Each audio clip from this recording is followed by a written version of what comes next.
community. And he'll be at the Linwood Christian Church, and he'll also be interviewing Jim Holbrook at the same time. Excellent. Number 2 would be Elton Willard at the Elks Lodge, and at some point he would be interviewing Brent Thompson. And number 3 is Ish Engel. He will be at the Oak Tree Baptist Church, and he will be interviewing Trace Rowe.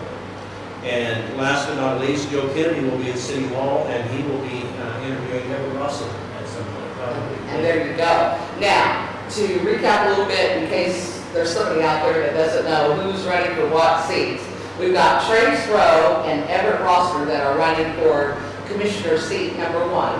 And then we have Jim Hogarth and Brent Thompson who are running for seat number 2. Now, Jim Hogarth is no stranger to being a commissioner. He's been one in the past, and he was beat out by Amon last year, and so he is returning to make another bid at that as well. And then Everett and Trace are going head-to-head, and Everett is the incumbent. Trace is running. So it's really, you know, this has been real important. There's been a lot of talk about it. We've had a Christian forum for that, and we've really been trying to pump this up. Why, Robbie? I'll tell you. We just want to make our Cushing residents more informed, more aware, and educated. Because how many times have you gone to the polls?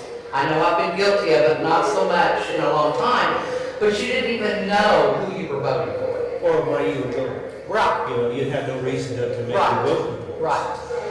Exactly. And some of our past elections that we've had have certainly shown a lack of voter support. So, you know, I'm hoping by educating people and bringing shows like this together, you know, special events, that people will begin to take an interest in our city government. And in that regard, this is a real community service. It truly is, because you try to let the folks know what's going on live. Absolutely. In their own community. I mean, Bobby, let's talk a little bit about what you've done in the past concerning this very type of positions that we're talking about. Well, I've been in several what I consider major elections because, you know, the community that I was in had 52,000 people.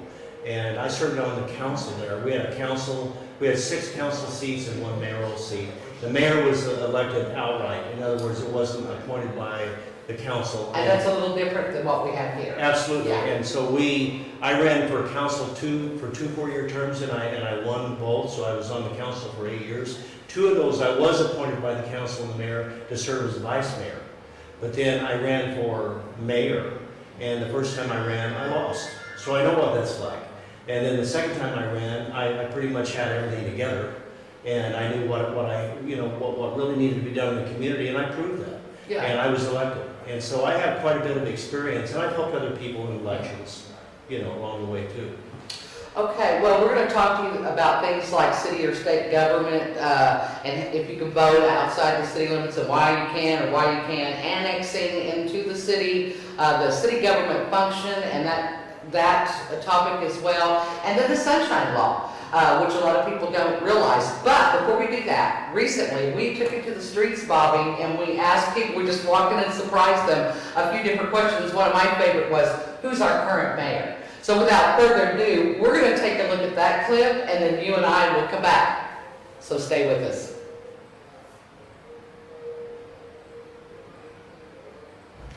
So we'll just talk amongst ourselves to make sure that they're getting that transition. Welcome back to Dominant Brief. Recently, we talked with some citizens in the community in light of the upcoming election. Let's check out the word on the street with our election coverage. Can you tell me who our current mayor is? No. No. Well, I think I can tell you who the current mayor is. It'd be Everett Rossiter. That'd be wrong. Joe Manning, Jr. All right. Yes, I can. And who would that be? Mine just went blank. It's Mr. Manning. Well, that'd be Joe Manning, correct? Can you name the 5 current city commissioners? Everett Rossiter would be one. Don Amon would be the newest one. Tommy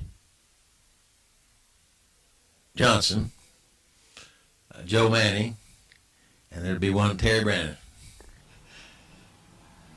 Well, I know several of them. I think Lauren West's been in there. I think Manning's been in there. I don't know who else has been there. I know the ex-police chief. Give me a minute. Brannon, yeah. I know Everett Rossiter's up there, Tommy Johnson, Joe Manning, high school teacher, Don Amon, and that's the only ones I can remember. Tommy Johnson, Don Amon, Everett Rossiter, Joe, and I'm missing one. Terry Brannon. Terry, Yeah. yes. I know Terry Brannon, and who else do? Oh, Don Amon are the only two I know. Joe Manning, Don Amon, Terry Brannon, Everett Roster, and Mr. Johnson. Well, we got Terry Brannon, Don Amon, Everett Rossiter, Joe Manning, Tommy Johnson. What do you like best about our community? I would have to say the small town atmosphere. Yeah, we're a large enough town. We have a lot of amenities like a bigger town would have. We have grocery store, Walmart, things like that. But at the same time, 10 o'clock at night, the streets kind of still roll up. Lack of traffic, the wonderful size, and wonderful location. That's the three best things. Best, its potential. Cushing is a wonderful place to live. I mean, most everybody you meet, you've known them, and if you don't know them, you do get to know them. It's a very open and outgoing and loving little town. I mean, it's just a wonderful place to be here. Well, there's a lot. I like that everybody seems to really get behind the kids. Something needs to get done. Everybody steps up and makes sure, that it gets done. It's a nice little place. We have a great community, a small town atmosphere. That's my favorite thing about Cushing. Cushing's a good town to live in. Good town to live, to raise a family. I think what I like best is it is a small community where my child is involved in a lot of sports, where in a bigger community they don't get a chance. If they're not just the best in the world, they don't ever get a chance. But in Cushing, everybody gets a chance to play and excel in their sports. It's one thing I like about it. If you receive city utilities outside of the city limits here in Cushing, can you vote in our elections? Not legally, so no. I wouldn't think so, but that I don't know. No. No, you can't, and that's crazy. Because I know that there's a lot of people that live just right outside the city limits, and they have businesses here, but they still don't get a vote, and I think they should. What's the biggest issue that you think city commissioners should focus on in the Cushing community? Right now, they need to work on infrastructure, whether it is above or below ground. We're having a lot of problems. We need decent housing. We need some type of housing right now for seniors. That is strictly senior citizen housing for those. We need a lot of street repair, and we need to do a lot of cleanup in this town. Just really a major cleanup through the whole town needs to be done. There's a lot of street issues just from being out walking, driving. We got a lot of messed up streets and no sidewalks to get on. So, or repair the streets to where they're, it's just not safe to be out. I don't feel like it's safe for the kids to be out. I feel like there's a lot of underutilized space at the park that could be utilized for something. There's a lot of issues, especially with a lot of the Woolfield type stuff. We have a lot of things like that. We have a lot of people that travel in and out of this community, and I think they've done quite a bit of work on that end. We have several new motels for people coming in and out. We have a lot of amenities that a lot of larger towns would typically have. That being said, there's a lot of things to kind of keep looking out for, streets, sidewalks, different things like that, because a lot of things you get a lot more use than typically would with extra people in here, I guess, but things like that. In my opinion, that'd be housing, the number one thing. I think work closely with the local realtors. Not that they haven't or attempted to. I'm sure they're working towards that, but continue that, enhance that, and find ways to motivate and encourage builders to start that process. Strategic planning for the future. That involves a lot of things. It appears to me that we operate the city too much on a solving a crisis basis instead of long-range planning for the future. I know it's not an easy fix, but that's my 2 cents. I think they need to work on better communicating with the voters of the community. I think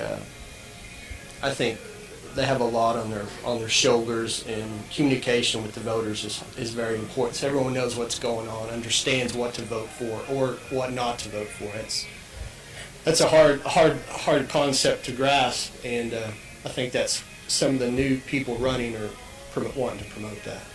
I think they need to focus on youth and quality of life for all of us and our children and our grandchildren. I'd like to see them do several things that may be possible and may not be, but I'd love to see our downtown come back. I mean, I don't know what it means. Swap meets downtown, food trucks.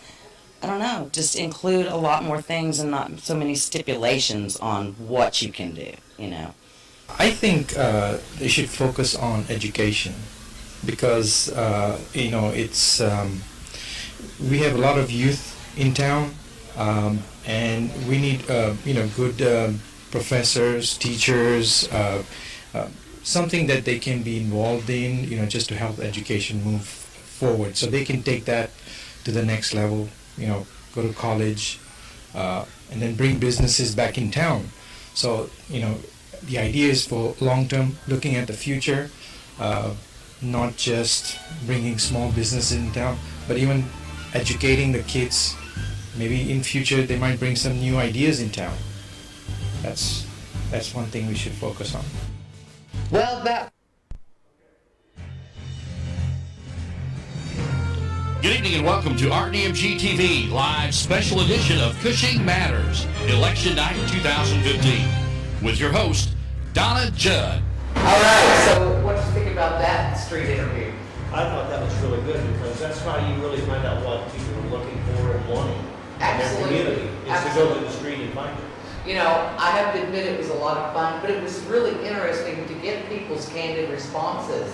And really, I was a bit surprised. People knew more than I think you think about, I think they might have been more informed than I was at some point for sure. So I was really impressed with that. Well, we're getting ready to go to a break, but when we come back, we're going to do our first interview with Mr. Roster. He came in the studio, Bobby. Okay. And he and I sat down on the Donna and Friends show, and he told me why he felt like he can still do a good job for the city of Cushing. All right, so we're going to come back in just a little bit. You're watching a very special edition of Cushing Matters with Bobby Bryant and myself, Donna Judd. We'll be right back.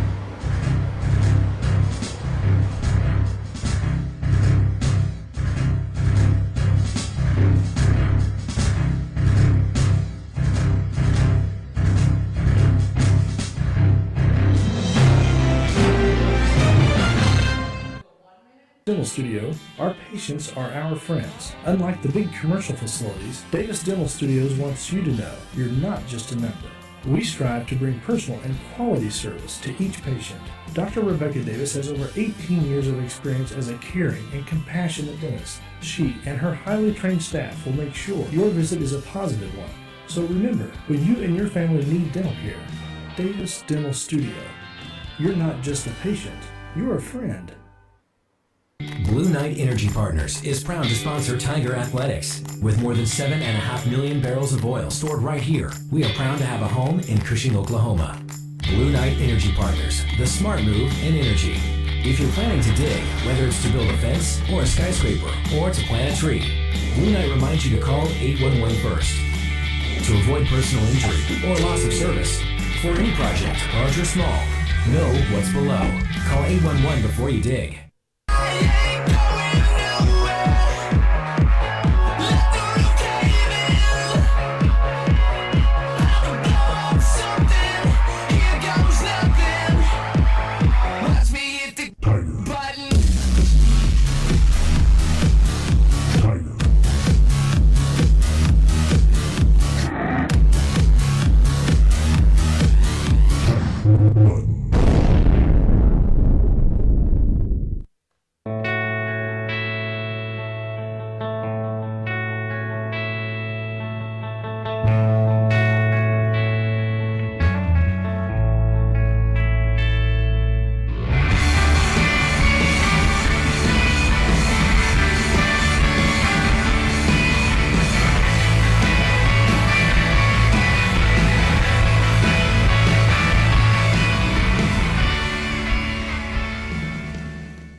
Welcome to a very special edition of Cushing Matters here at the Brickhouse Studios with Red Dirt Media Group and the CushingHub.net. We're so glad you joined us. If you're just joining us, this is Bobby Bryant. He is our political expert, so to speak, and he's kind of woo at that, but he is kind of, you are. You've been a past mayor, you've served on the city commission in Arizona, so that kind of makes you, I think, a little bit able to speak to what we're doing tonight in this election result process. So, we are going to talk to Everett Rossiter. Now, Bobby, this is an interview that I did some time back on Don and Friends. Everett sat down with me and we talked about why he wants to remain a city commissioner. Well, it's good to hear from each one of them. It is. You know, a lot of people really hear them. Absolutely. So without further ado, let's take a look at the interview with Everett Rossiter. Welcome to Donna and Friends. Today I'm going to continue on with my candidates. I'm trying to get to know the candidate. I want you to get to know the candidate as well. So today I have Commissioner Rossiter in, who is currently a candidate, and your seat is, I guess, up for grabs April 7th. Seat number one. So I'm having you in today to visit with you. How are you doing, Everett? Doing great. Well, Everett, I just wish I had more sunshine. If we can get more sunshine, we'll be so happy. But time is, is moving forward. We're going to jump up forward very soon. So, in fact, when we do this, we'll probably be forward. So, here we go. Okay. Let's ask some questions and find out about Everett Rossiter. Now, let's just start with the basics. You may not know Everett. I think most people around town do, but what if they don't? So, Everett, let's get a little bit on your background. Let's have you talk about where you grew up. I grew up in North Coast, California. Okay. Met my wife in high school, our junior year of high school. We started dating halfway through our junior year of high school. Got married 2 days after we graduated in 1969. Okay. Raised 2 boys, both of them graduates of Cushing High. And of course we lost our son 2 years ago. And but other than that, we've started taking in kids from we were married 1 month, took in our first child, and just a street kid, just needed some place to go. And we've taken in now, I think 125 kids that we've taken in. So now we didn't have our own kids for 4.5 years after we were married. Yeah. So we started having our own family. But in the 45 years that we've been married, we've almost 46 years, we've taken in 125 street kids, and some of them are foster kids, a lot of them are street kids that we've taken in to help them get a new start in life. Well, I'll tell you what, we need a lot more of that in the world, and I commend you on that, because that's a tough thing, but that's a very giving thing to do, and how wonderful it is. And I'm sure you've had a lot of good times with those kids. You've been blessed, of course, with all Some kids. good times and bad times. It's trying, it's trying stuff, but overall, if more people did things like that, then there would be less kids on the street with no direction. I really think that tells you what kind of a heart that me and my wife, mostly my wife, she's the one that has to do the cooking and cleaning and all that.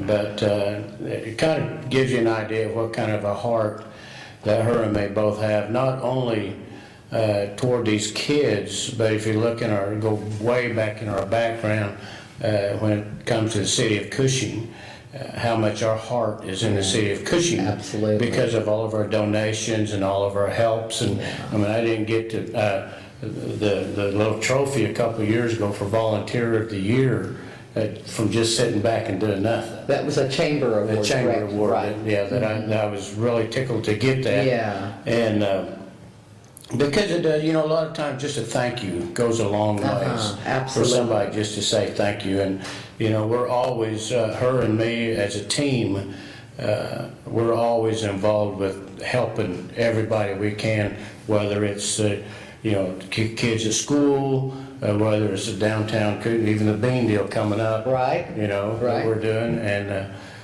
all these different organizations that we help sponsor and donate quite a bit of sum of money, monetary too, not just our time, but a lot of monetary donations that we help out with the city. And I think that tells you where my heart is. Yeah. My heart is in Cushing. First time we moved to Cushing from California, like I said, we got married in '69. We moved to Cushing in 1970. 71, I went to work for, a lot of the young kids don't remember, Earl Gibble. Oh, I do. Gibble Oil Company. I certainly remember that as a kid. I went to work the Gibble for Easter egg hunt. Oh yeah, Mr. Gibble, his heart was in Cushing. Yeah. And I think that's where I learned. Mr. Gibble used to take me around in his old beat up 49 Chevrolet car, and we'd go all over the place, especially out to Christine's to have lunch every day. Yes, wonderful place, Oh, Christine's. beautiful Best place, fried yeah. chicken Best ever. Best fried chicken ever, yeah. Woo, yeah. So, yeah, we would go out to Christine's and eat lunch during the day. Spend a lot of time with Mr. Gibble. And but I went to work for Mr. Gibble in late 70, early 71.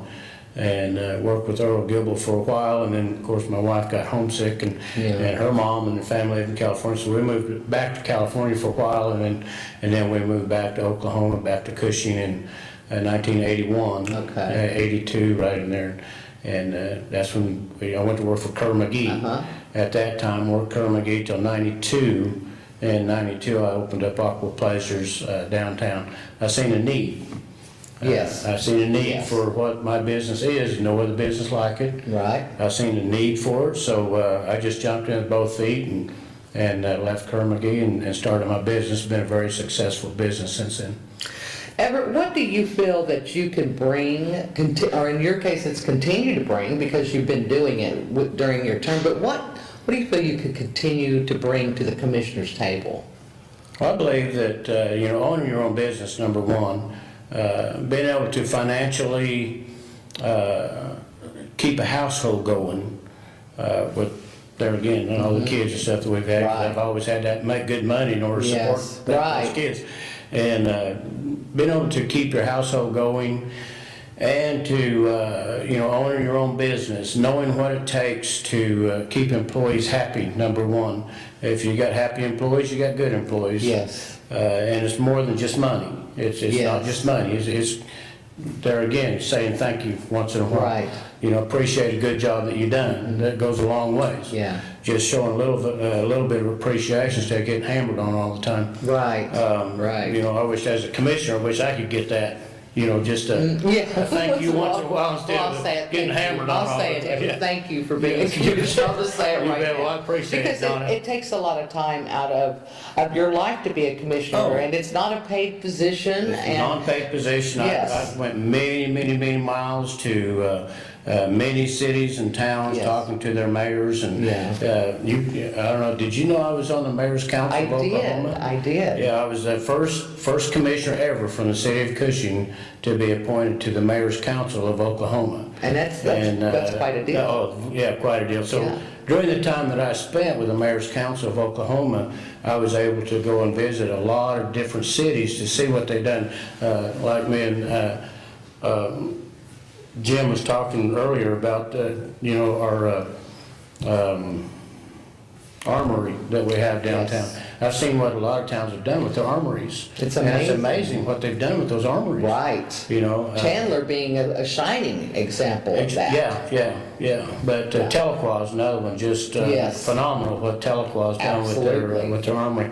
But with those, you know, being able to travel and go and see and do with all these other mayors and city managers, you know, the time that I've spent doing that on my own, I feel like it's given me a heads up or a leg up on, you know, that's the reason why that I want to run again. I'd like to have another 3 years because we've got some projects started that I feel is really going to put, you know, help the city of Cushing to do things more economically.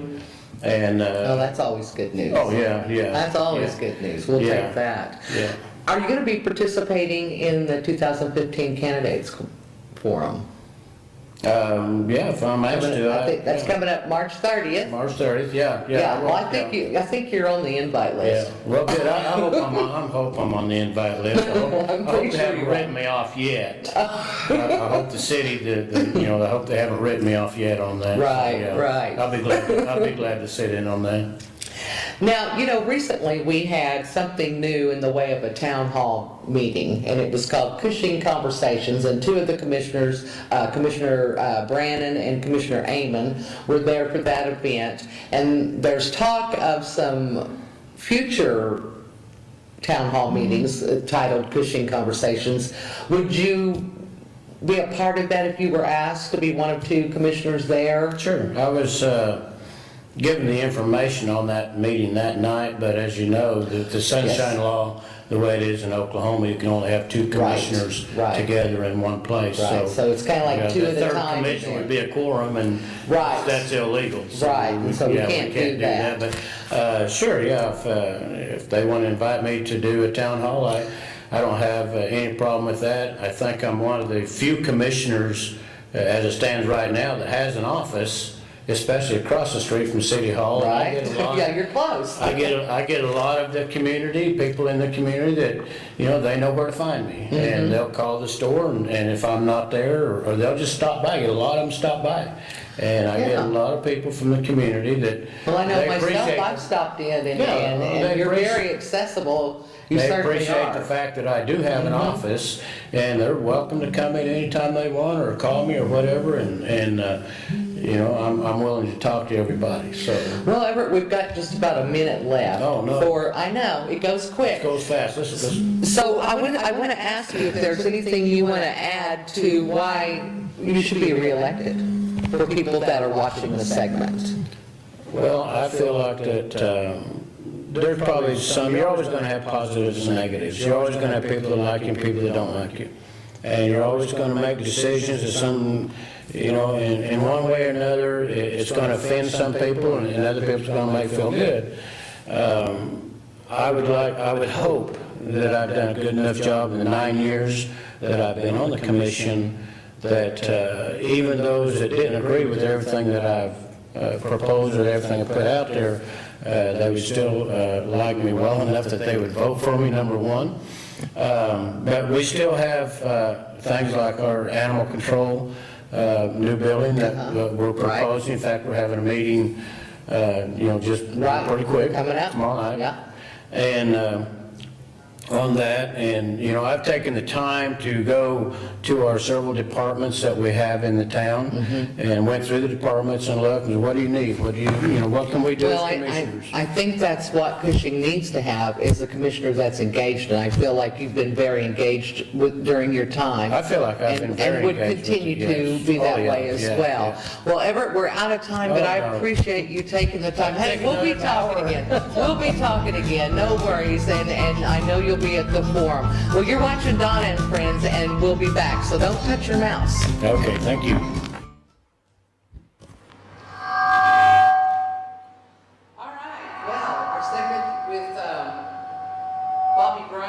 Segment with the Trace, or excuse me, not Trace Rowe, that's what's coming up next, but Everett Rossiter.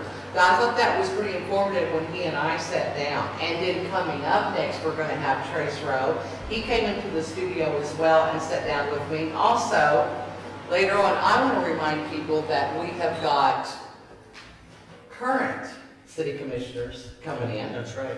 Don Amon and Terry Brannon, and then also the group out in the field's going to start reporting in numbers just a little bit before those polls close, and then of course after they close. Plus they'll be doing those big watch parties.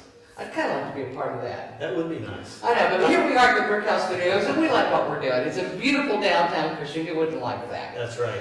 All right, so Trace Road's up next, and a whole lot more to come, right, Bobby? Absolutely. All right, we'll be right back. New stuffed crust pizza from Mazio's. So much cheese, you may need a forklift. Truckloads of cheese stuffed into the crust of our dough, made from scratch daily. Get a large one-topping Mazio's stuffed crust pizza for just 13 bills. Whoa! Still want more stuff for this cheese fest? We'll stuff the crust with bacon, pepperoni, or jalapenos for $1 more. More cheese, more stuff, more of everything you love. A great price. Limited time, only at Mazio's.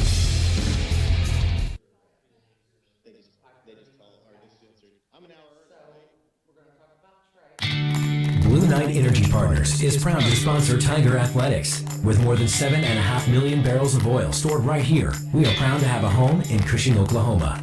Blue Knight Energy Partners, the smart move in energy. If you're planning to dig, whether it's to build a fence or a skyscraper or to plant a tree, Blue Knight reminds you to call 811 first. To avoid personal injury or loss of service, for any project, large or small, know what's below. Call 811 before you dig.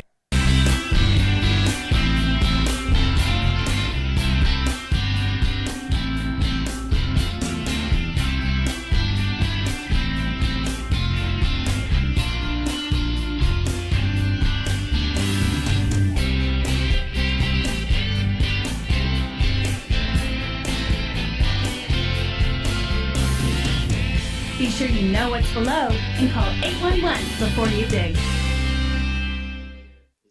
Tony Vaughn with Serco Industries.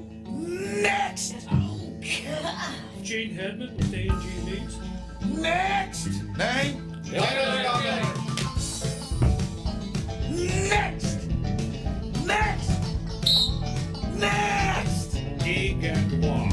Who sits in the chair? My career's fading!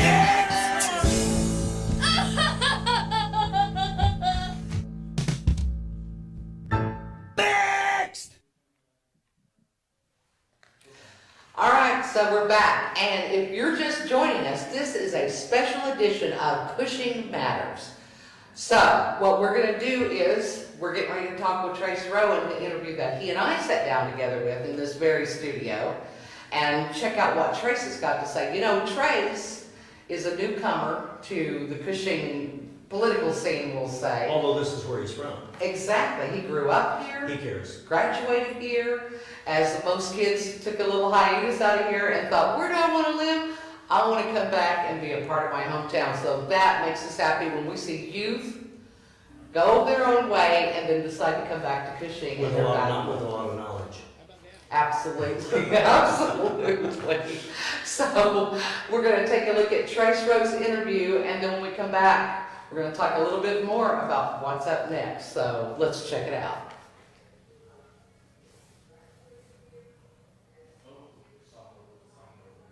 So I'm getting the word that we're going to be doing that here shortly, Bobby. But what I want to say is, if you're watching this program, you're going to find out live tonight who our next two commissioners are. Now let's check out Trace Rowe's interview.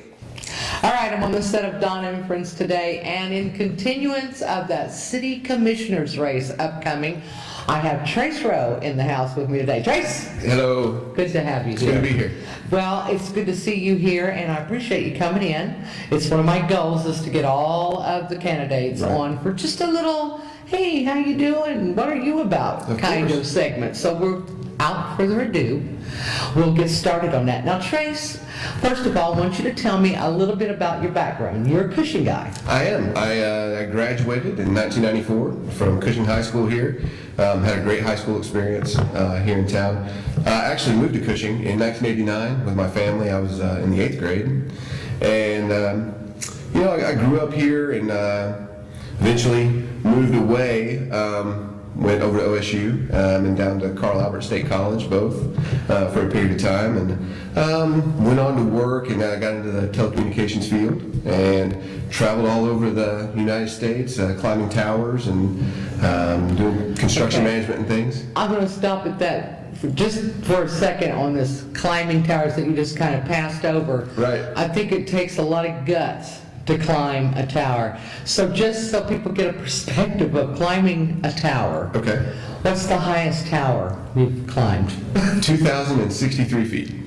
That's what I'm talking about, folks. So you're a little bit of a daredevil. Well, it's it's all about perspective. Yeah. Once you get up a little higher, it's all the same from there all the way to the top. Yeah. So. Is that anything like, once it's, I don't know, 11 degrees outside, if it might as well be becomes 1 degree or a negative 10, right. It's all the same. Okay, I'll go with that theory. Absolutely, it's all the same. It's all about perspective. But let me tell you, that's some lofty heights. It was a good time. It was a good time in my life. I learned a lot of things and got to see a lot of places. Saw the way that other people live. Saw some good communities and met a lot of good people that taught me a lot of things just about life in general. Moved to Atlanta and lived there for quite a while. I was in project management and construction management in the telecom world. Met my wife there, and we decided we started a family, and we decided we didn't really want to raise our son in Atlanta, so we moved back to Oklahoma. I switched jobs, switched companies, and got a job working out of Tulsa. And when we were looking around, we looked at the places we wanted to live and decided, we could live anywhere, but I wanted to move back to Cushing. I love the city. My mother's still here, so moved back here and have been here since. We moved back in 2000, and I've been here since. History. Yeah, Now you're very involved in youth sports in the community for people watching that may not realize that. I am. I coached my oldest son through baseball. He's now a freshman in high school, but when he was coming up through the baseball ranks, I coached him. I coached youth football with him as well. I have another son now. He's 10, so he's in the 4th grade, and I coach 4th grade football and baseball and.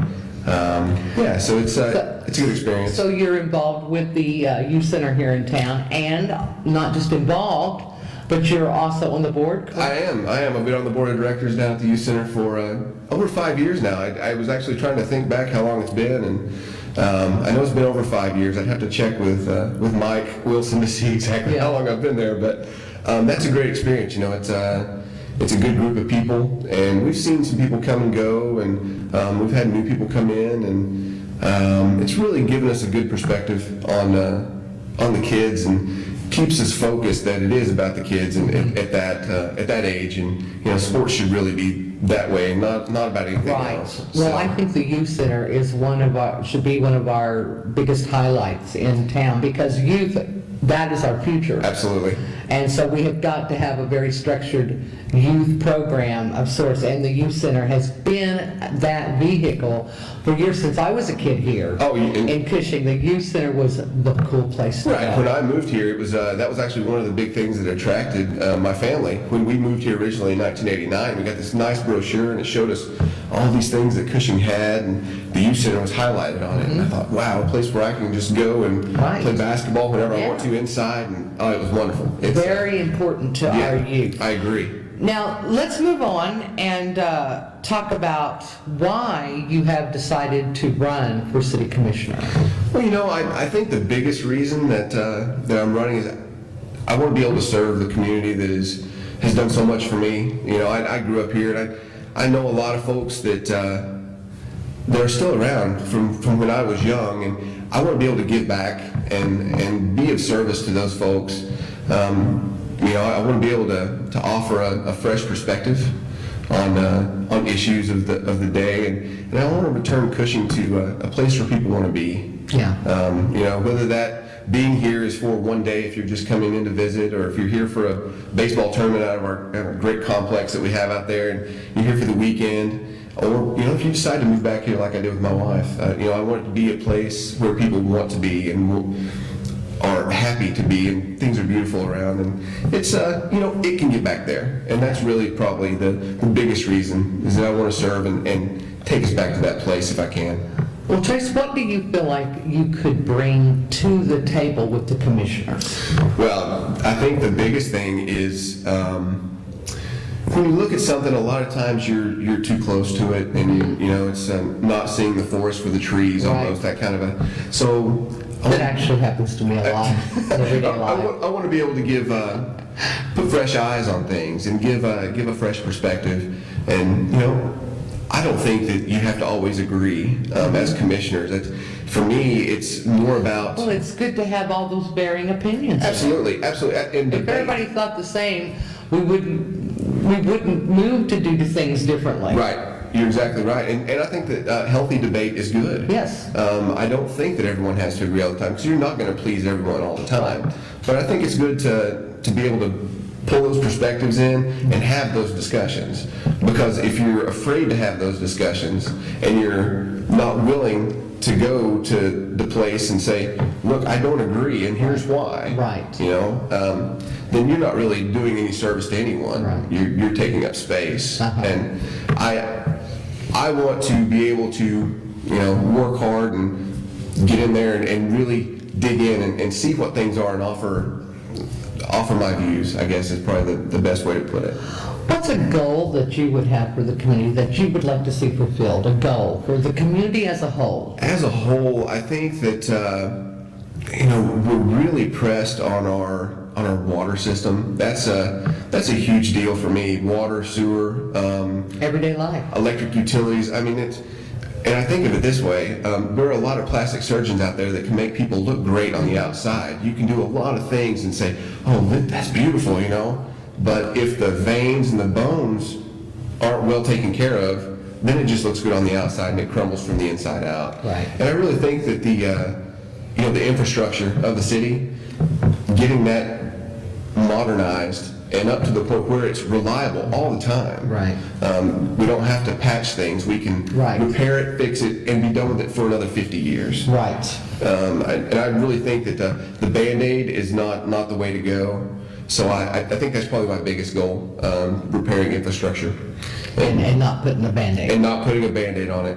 Fix it and then go on for, you know, for 50 years until it has to be done again. But make it right. And things do have to be done. They do. Again. They have to be replaced. Things have to be revisited and improvements have to be made. Absolutely. Now, let me ask you this. We're getting ready to come up on the 2015 Candidates Forum. Right. Would that be something that you would participate in this year? Absolutely. Absolutely. I welcome anything like that. I think anytime that the public has a chance to hear from the candidates and, you know, ask questions even and bring their issues, and they have a chance to put them in front of the people that they're going to be voting for, they're going to be representing them and working for them. I mean, you have to open yourself up to those things. So yeah, absolutely. That's something I really look forward to. So with that being said, how did you feel about the first town hall meeting, the Cushing conversations that Commissioner Amon and Commissioner Brannon had? I thought that's a great idea, and I really think that having the sitting commissioners come back and put themselves in front of the people in a forum like that, in a way that it's not at City Hall and not in a meeting. You know, it's the two guys and they're talking as people. They're your elected representatives. I think that the commissioners putting themselves out there in that forum is absolutely the way to go. Well, it's a very relaxed forum, and it's something that anyone in the audience can literally stand up and ask a question. You know, I don't think we get enough of that. Right. I really, really don't, and therefore the community starts to feel closed off or isolated from our city government. Right, and that goes back to the healthy debate that we were talking about earlier. The debate that you have to have, people have to be able to express their opinions.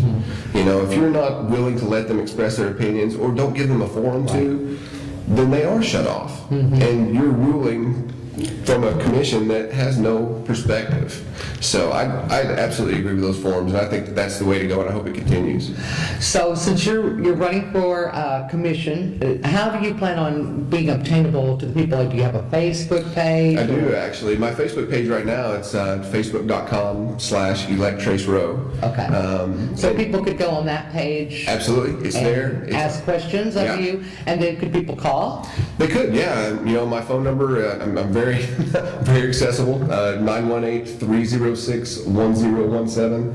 I give that out pretty freely. I'm available all the time. I have a regular job, so I work during the day. Leave me a message and leave me a message, and I'll get back to you. I'll listen to it. And, You're going to need a day job because city commissioner doesn't pay. right. Well, that's okay. That's okay. That's okay. Well, Trace Rowe, what seat are you running for? Seat number 1. Seat number 1, Right, and correct. you'll hear more from Trace Rowe as we do the candidates forum, and also check him out on Facebook. Give him a call, get engaged, and figure out who your next commissioners are going to be. Trace, thanks so much for coming on. Thank you. I would encourage people to get out and vote. Just get out and vote. Absolutely. Do your thing. All right. More of Donna and Friends coming up next.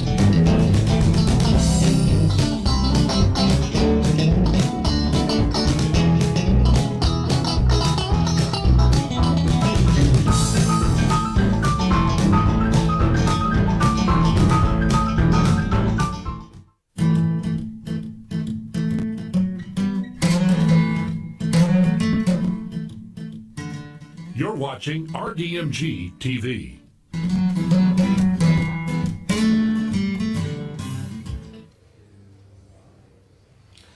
Well, another great interview with another great candidate running for city commission seat, Trace Rowe. Young, and I like that about him. He's full of energy, isn't he? He is. He's certainly full of energy. Now, Bobby, when we come back, you and I are going to kind of talk about some of those commonly asked questions that citizens have asked in this area. And we're going to also hear from our Skype crew, Mike Kennedy, Elton, Willard, Ish Engel, and Joe Kennedy. I'll bring it right here. All right. On the screen, live out in the field from the precincts. They're going to tell us a little bit about what the numbers are before those polls close. That'll kind of give, I think, everybody a comparison. And then right after the polls close, we'll take a look again at the final numbers and move on as well. Well, and again, if you haven't voted, you need to do so. You can still do it. Yes, Right you now, can. we're coming to you live. We're saying, go make your vote count. Yes, please. Yes, please do. Rock your vote. Doesn't matter how you vote, but your vote counts. Absolutely. Absolutely. This could be a very close race. It's a whole other hour. Open. One vote can make a difference. And I've seen that happen in I have elections, too. haven't you, Bobby? I I have. bet you have where you come from. I bet it's very possible. Okay, so later on as well, current commissioners, Don Amon and Terry Brannon join us, and we'll pick their brains a little bit. Absolutely. All right, well, you're watching a special edition coming to you live of Cushing Matters with our election night 2015 with Bobby Bryant and myself, Donna Judd, your hosts for the evening. Wow, Bobby, this is getting exciting. And we might mention it's the very first It is. It's election our broadcast. first one. First one. What if it'll be like number 1? All right, we'll be back right after this. Patients are our friends. Unlike the big commercial facilities, Davis Dental Studios wants you to know you're not just a number. We strive to bring personal and quality service to each patient. Dr. Rebecca Davis has over 18 years of experience as a caring and compassionate dentist. She and her highly trained staff will make sure your visit is a positive one. So remember, when you and your family need dental care, Davis Dental Studio. You're not just a patient, you're a friend. Blue Knight Energy Partners is proud to sponsor Tiger Athletics. With more than 7.5 million barrels of oil stored right here, we are proud to have a home in Cushing, Oklahoma. Blue Knight Energy Partners, the smart move in energy. If you're planning to dig, whether it's to build a fence,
You know what's below and call 811 before you dig.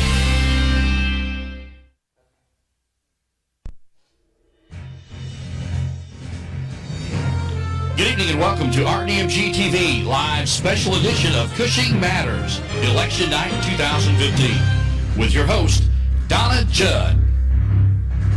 Welcome to a very special edition of Cushing Matters. This is live coverage of the 2015 election results for our 2 open city commissioner seats. Joining me, if you're just joining me, is Bobby Bryant, and he is our electoral expert. Bobby, you and I are just going to get down and do a little talking, and I know you've been submitted some questions that some of our residents have concerns about, or they just don't know the answer to, so I'm just going to kind of turn it to you to speak to some of those topics. Okay, I would love to do that. One of the things was the February election results. Yes. And you have those numbers. I do have those numbers, and I want to tell you that what we had, now we'll have to do them separately here, on the renovation of City Hall. We had a total of 543 votes. That is with our absentee votes. We had 249 yes votes, and we had 294 no votes. So, we had 54.1% yes to 49.5% no. And then we take a look at the topic of the fire truck, getting that new ladder truck. And I know that residents spoke loud in this part of voting because we needed that so badly due to where we're at in the oil industry and some of our structures as well. Now, we had a difference here.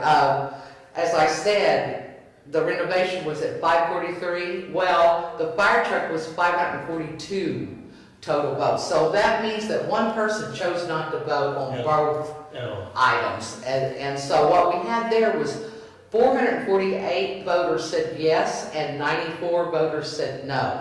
So in other words, 82.7% were yes votes and 17.3 were no votes. Well, with regard to the fire truck, it's a state law. If you have buildings more than 1 story, you're required to have a ladder truck. Right. And I think people understand that public safety is just that. It's public safety, and you can't do it without the correct equipment. Exactly, Bobby, and our ladder truck was worn out. We had to do something. Before, we didn't have one. Well, if you look downtown on Main Street here, look at all the buildings, the old buildings, the historical buildings that have been here for years, and if you don't have a ladder truck, you can't do anything.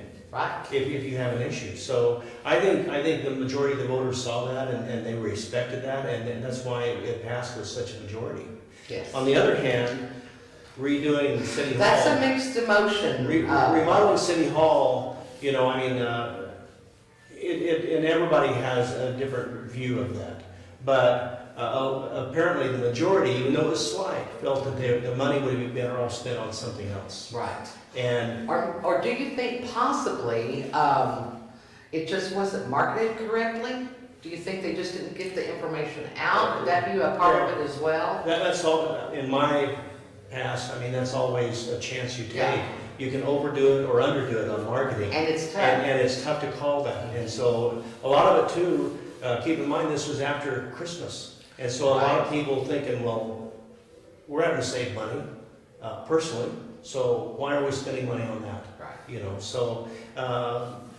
I know that they were looking at, I think they said the renovation would take them another 20 years or something, if I remember correctly. But, and that's good, but there probably are other things that are needed more in the community. Well, I think one thing that could have hurt that vote, Bobby, was the fact that we really had not firmed up our plans for an animal shelter here in town, and that was a big deal to people that were going out for that vote. We had a kind of a question mark about this animal shelter, and we're in such need of it as well. And I felt like if we could have had that going, maybe, that they might have been a little happier about a renovation, maybe. Could be. That's very possible. And so again, it's the marketing thing. If you're not in front of it, and let them know that you're going to do that too, or as well. And for people that are out there watching now, if you haven't heard, we did finally get that location selected for the animal shelter, and that's all going ahead as predicted. So, I just think maybe that was a place, it could have been a factor, it could have. Yeah, but you know, you want to try to get the best voter turnout you can, no matter what election it is. It doesn't matter. You want to try to do that, and the way you do that is you get citizens involved. Well, there you go. You do. Yeah. The second thing was voting outside the city limits. Now, I will assure you that any city or town in Oklahoma, or where I'm from in Arizona, the city has nothing to say. That is a state law, and they cannot do anything about it whatsoever. They can't just rewrite their charter and do it. It's a state law. If you're now, the solution to that, of course, is to be annexed, but you know, annexation is expensive, and a city and any community has to be careful about how they annex, because the minute you annex someone, that means you're going to provide all the services to them at the taxpayer's expense. So depending on how far they are out, Right. and we're talking sewer, water, fire, police, And you know, Bobby, we have several residents that are around here that they're getting the benefits of city utilities, but they're not able to vote, you know, and that's due to the annexation issue. Right. You know, I've seen here, well, the whole time this has kind of gone on, and every time we kind of have a city election, you hear that, well, I would vote, but I live outside the city limits, and it makes me so mad. And I was seeing a lot of that this time as well, you know, on social media, Facebook and what have you, where they're like upset that they can't vote, but it's not something the city is responsible for. Yeah, no, that is a state issue. Yeah. That has nothing to do. Now, I will tell you what the commissioners could do. They could vote on a resolution to assist with annexation, because there's a cost tied to annexation itself. They could develop a resolution and vote on it and pass it, where they could help residents annex, you know, but they would have to they would have to write it very carefully and draft it, because you have to be careful. You just can't open it to everybody. It has to meet certain criteria. They can't be X number of feet or miles from, say, the current line, and you know, this type of thing. But that's what you have to do.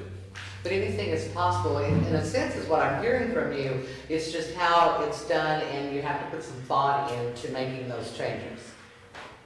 Yeah, and you know, another point on that is, can you be annexed into the city and gain all the benefits from being inside the city limits? Well, like we just said, you know, you can, but there's an expense to be paid either by the taxpayers who are already there, and of course, you can't vote if you're not in. I mean, that's state law. So it's pretty cut and dry there. Yeah. Another thing is, how should the city commission govern regarding the other authorities they sit on as trustees? You know, it's a big one here. Well, I will tell you, in my personal experience, because I was involved in that as a mayor of a city of about 52,000 people when I left. And we had numerous boards and commissions, different authorities and that type of thing. And no council member / commissioner, nor the mayor was ever allowed to be on any of those except as a liaison. So what we would do, you would have, we would appoint citizens to those boards and commissions, and then they would vote internally for a chairperson and so forth, and they were required to change chairs every 2 years. You know, there was guidelines for each one of those. Okay. But but the council and the mayor had to sign up to be a liaison to each one of those. Mm-hmm. You had to attend. You couldn't vote. Okay. But you had to attend, and then you gave feedback to the rest of the council and the mayor. Oh, okay. And that way it worked out well. And of course, everything is done through the you know, just like everything else, the attorneys and accounting and everything is done the same way. But I will tell you that for me personally, if you want people to really be involved in your community and really feel like they're in step with the community, put them on these boards and commissions. Put them on there, because they're the ones. There's some talk of that. If you really want people to come out and vote, that's the best way to get them, because then they're involved. Right. You know, and an involved committee is a better selection process for voting. I can only tell you that it worked very, very well for us, and it was just the way it was set up. It was all done right on time and schedule. Okay, and other topics that you think we may have not covered? I mean, there's the Sunshine Law. Oh, absolutely. And you know, the Sunshine Law, A lot of people take it for granted, especially if you're elected. Yeah. A lot of people. I had people on our council that would do that, and you're never allowed to talk to one another about a certain thing that's going to come up for a vote. You're never allowed to, and that includes email, telephone, telegraph. I don't care how you do it. You're not allowed to do, and you can't put it in the paper that you're voting this way and expect your peers to see that. Bobby, I think this is a topic that we need to delve a little deeper into when we get the current city commissioners here as well this evening. I agree. Well, I'll tell you what, coming up next, we've got more coverage with the other two candidates that we haven't covered thus far. We've done Everett Roster and we've done Trace Rowe. Coming up next, we'll have Brent Thompson and we'll have Jim Holbrook as for some interviews. And you'll be hearing numbers from the polls before it closes, after it closes. You can still vote. Yes, please go vote. Please, right now. Please go vote. Your vote counts. All right, we'll be right back with this very, very special live coverage of our election 2015. At Davis Dental Studio, our patients are our friends. Unlike the big commercial facilities, Davis Dental Studios wants you to know you're not just a to bring personal and quality service to each patient. Dr. Rebecca Davis has over 18 years of experience as a caring and compassionate dentist. She and her highly trained staff will make sure your visit is a positive one. So remember, when you and your family need dental care, Davis Dental Studio, you're not just a patient, you're a friend. Blue Knight Energy Partners is proud to sponsor Tiger Athletics. With more than 7.5 million barrels of oil stored right here, we are proud to have a home in Cushing, Oklahoma. Blue Knight Energy Partners, the smart move in energy. If you're planning to dig, whether it's to build a fence or a skyscraper or to plant a tree, Blue Knight reminds you to call 811 first. To avoid personal injury or loss of service, for any project, large or small, know what's below. Call 811 before you dig.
Welcome back to this very, very special and live edition of Cushing Matters, where we're covering the 2015 election night here for the two open city commissioner seats. Myself, your host, Donna Judd, and joining me, Bobby Bryant, our electoral expert, by golly.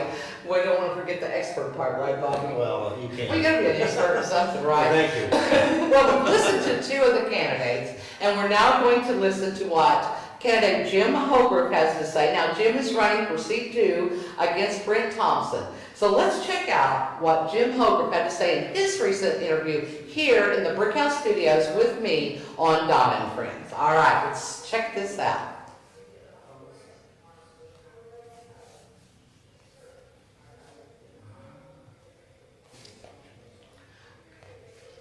So, as a live event, we're ready to go. All right, let's do it.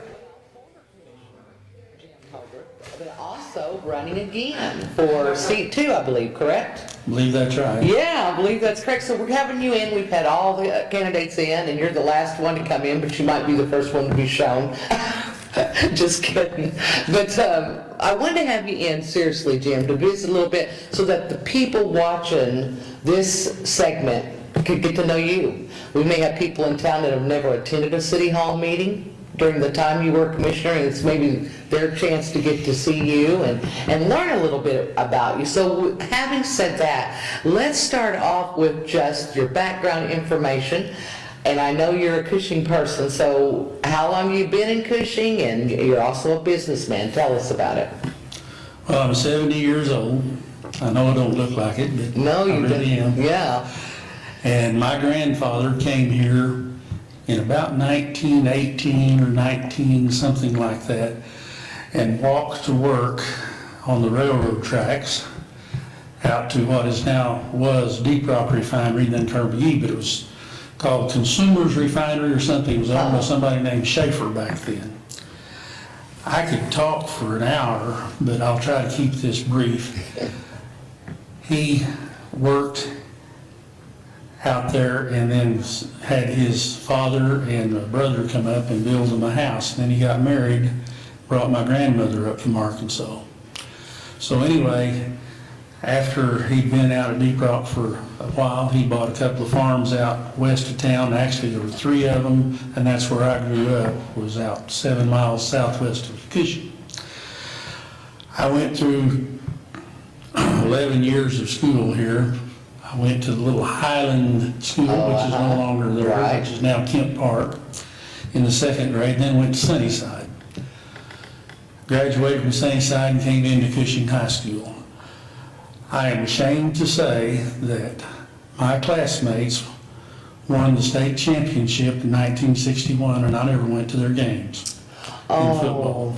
And I tell young people, you know, you don't know what you're going to do, what you're going to like. Don't say, I don't like math, I'll never use that. You never know what you're going to use. My cousin was a band major, majorette. Anyway, long story short, I never went and listened to the band concerts. Go listen to those band concerts. Listen to the chorus sing. Do these, participate in these activities. Yes. This is the best advice you can give to young people. Yeah. Most of them aren't going to listen because I didn't either. Anyway, with that said, I went to OSU. I met my wife on campus one day at the old dairy building. She wouldn't even speak to me. And I would have married her the next day. I immediately fell in love with those blue eyes.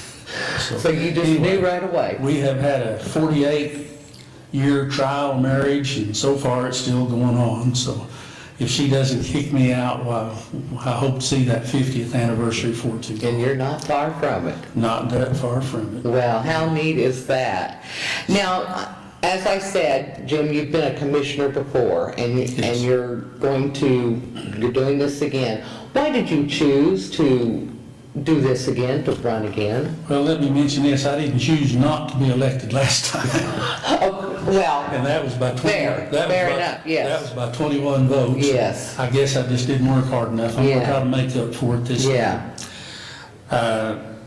When I ran before, my platform was, let's bring common sense back to the city council. I would like to think that I have good old-fashioned horse sense.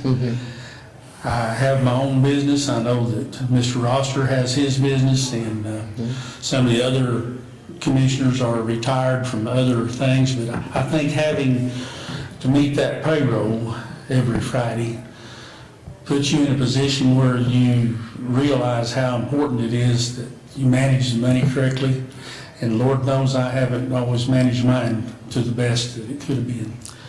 But I'd like to bring common sense into the operation of the city of Cushing again. There's still a lot of projects that need to be done. I'd like to be involved in getting some of those things done. There's the Armory building. Yeah, would you consider that a goal, one of your goals, if you were? I'd like to see something done with it, and the answer may be to sell the thing and do something different. Right. You know. Right. We don't ever know what the answers end up being. Whatever 3 commissioners decide is what will happen there. Yeah. And I'd like to be one of those 3 that help make those decisions. Yeah.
Housing is one of the big things. The city of Cushing does not need to be involved.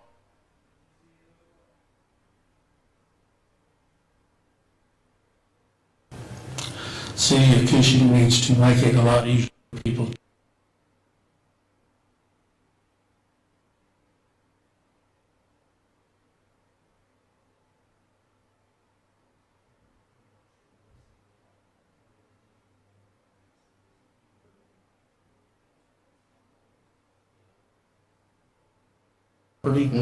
At no cost to them, then they take it from there on and build it according to code.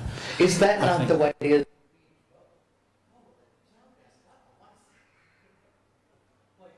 Not exactly. So that would be something that you feel would help a potential home builder?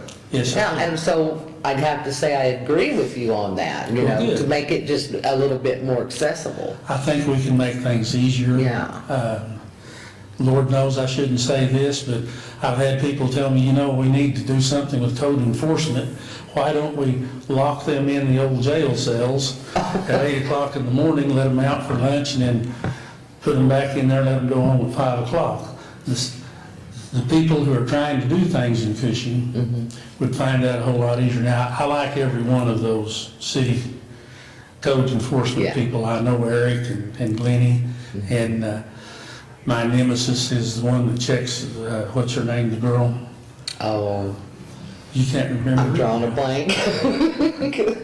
I apologize for that. Well, I apologize to her for not calling her name, but mainly because she hasn't had occasion to write me up in the last year or two. I go to a lot of trouble trying to keep my grass under control and weeds and stuff. But anyway, where did we start? I think we got off. Well, we were on our goals, and you were talking about the city code and the housing. We feel like we could make it easier. Any other goals that you would see as an important thing for you to participate in or push as you would be elected this term? Well, it was interesting to watch the last election. I supported the remodeling of the city hall, and that may cost me some votes. I think that most of the people that I talked to that were against it thought that we were spending too much money. So I think we need to back up and take a real hard look at what do we need to do. No doubt the building needs a new roof. Right. We need to make some decisions on what are we going to do with the old fire station, and on and on. Those are just some of the examples. And maybe energy efficient things would be important, like the windows and what have you. Very to conserve energy. Right now we have a glut of gas. It's real cheap to heat your home. It isn't going to be that way forever. We all know that. Now, Jim, I asked this of each of the candidates. Will you be participating in the 2015 Candidates Forum, which is going to be March 30th? Yes. Okay, great. Yes, we'll so this is another opportunity for people to come out and listen to what all the candidates have got to say and your views on different questions that'll be asked. And I know a lot of those questions they're soliciting the public to submit questions. So I think that's going to be a pretty beneficial event for people before the vote goes on April 7th as well. Now, would you be willing, if you were elected, to attend those town hall meetings that are called Cushing Conversations? I heard you talking about that, and yes, I would. As we all know, only 2 commissioners can be there at the same time, so if elected, I would be glad to participate in that. One of the things that I put on my little business cards that I pass around town is my phone number. I'm available 24 hours a day. And that's what people kind of like to hear about their commissioners. You know, we've heard, you know, I'm available at my business or, you know, by email and what have you. And people do want their commissioner to be available when they needed it. Technically, the commissioners don't have to listen to the citizens. They're elected to run the town. I don't quite agree with that. I think if enough people contact you and they have feelings on a certain subject, you ought to listen to them, and if they have a valid point, then you need to do something about it. Those are my feelings. Well, we've got just over a minute left, so Jim, let me ask this. Is there anything else that, you know, someone that's out there, a potential voter, for this upcoming election that you would want them to know about you? Just the fact that I've been there and done that, as the old saying goes. And if they watched what we did in the 6 years I was on the board, I think they'll see that I was a voice for the center of the road and conservative use of the city's money.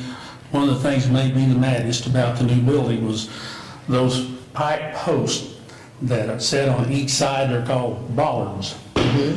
Those things cost $800 a piece, and I sell the same kind of pipe for $2 a foot if I buy a truck. Okay, well, there you go. So, and this comes from people that, you know, like yourself, in different walks of life and different businesses, and so you know things like that, and so, yeah, I guess that could be a frustration. That's one of the examples. So there you have it, you know, compare some pricing, and that could be something that you could play a role in if you're re-elected again for this position, you know, having held it before. Well, Jim, I appreciate you coming in because I think it's really valuable to people watching to get to see all the candidates, learn a little bit about them, and then also go to these upcoming events. So I look forward to seeing you at those events, and I hope everyone takes the time to participate and be a part of their city government and be informed, and for Pete's sake, go vote, right? Go vote and be sure to come to the city meetings. There you go. City council meetings. Come down there. I was always happy to hear somebody in the audience. All right. We'll be back. So, check that out. 3 out of 4 candidates. Not bad. We got one more to go. One to go. Just saw an interview with Jim Hogarth, and up next, we'll see the final interview with Brent Thompson as well. So, also coming up, Bobby, I think this is kind of cool, and I'm going to dub these guys the Skype Crew. We'll have Mike Kennedy, Elton Willard, Ish Engel, and Joe Kennedy coming to you live via Skype, and we'll put it right here on our screen so that you can check it out, and we can too. And we'll see what the numbers are like right before those polls close, because you still got time to vote, correct? Absolutely, and please go vote, but just so you know, when you see the numbers, that's the first time Don and I will see the numbers as well. So, exactly. We'll all see them together. We're anticipating what's going to happen. I'm excited. Hey, we'll also have current commissioners Don and Terry in, Don, Amon, Terry, Brannon as well. The Skype Crew will give us final numbers, and then it's on to watch parties. How much fun and exciting is this? And I hope a great direction for the city. You know, I'm very proud to be here for the first ever election. I'm glad to have you here. Hey, we'll be right back. It's getting exciting. Don't touch your mouse. We'll be back. At Davis Dental Studio, our patients are our friends. Unlike the big commercial facilities, Davis Dental Studios wants you to know you're not just a number. We strive to bring personal and quality service to each patient. Dr. Rebecca Davis has over 18 years of experience as a caring and compassionate dentist. She and her highly trained staff will make sure your visit is a positive one. So remember, when you and your family need dental care, Davis Dental Studio. You're not just a patient, you're a friend. Blue Knight Energy Partners is proud to sponsor Tiger Athletics. With more than 7.5 million barrels of oil stored right here, we are proud to have a home in Cushing, Oklahoma. Blue Knight Energy Partners, the smart move in energy.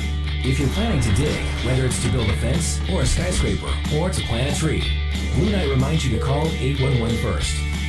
To avoid personal injury or loss of service, for any project, large or small, know what's below.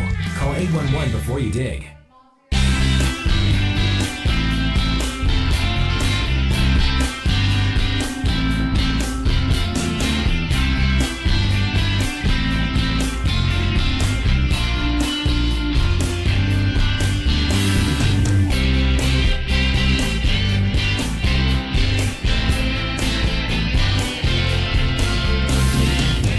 Be sure you know what's below and call 811 before you dig. New stuffed crust pizza from Mazio's. So much cheese, you may need a forklift. Truckloads of cheese stuffed into the crust of our dough, made from scratch daily. Get a large one-topping Mazio's stuffed crust pizza for just 13 bills. Whoa! Still want more stuff for this cheese fest? We'll stuff the crust with bacon, pepperoni, or jalapenos for $1 more. More cheese, more stuff, more of everything you love. A great price. Limited time, only at Mazio's.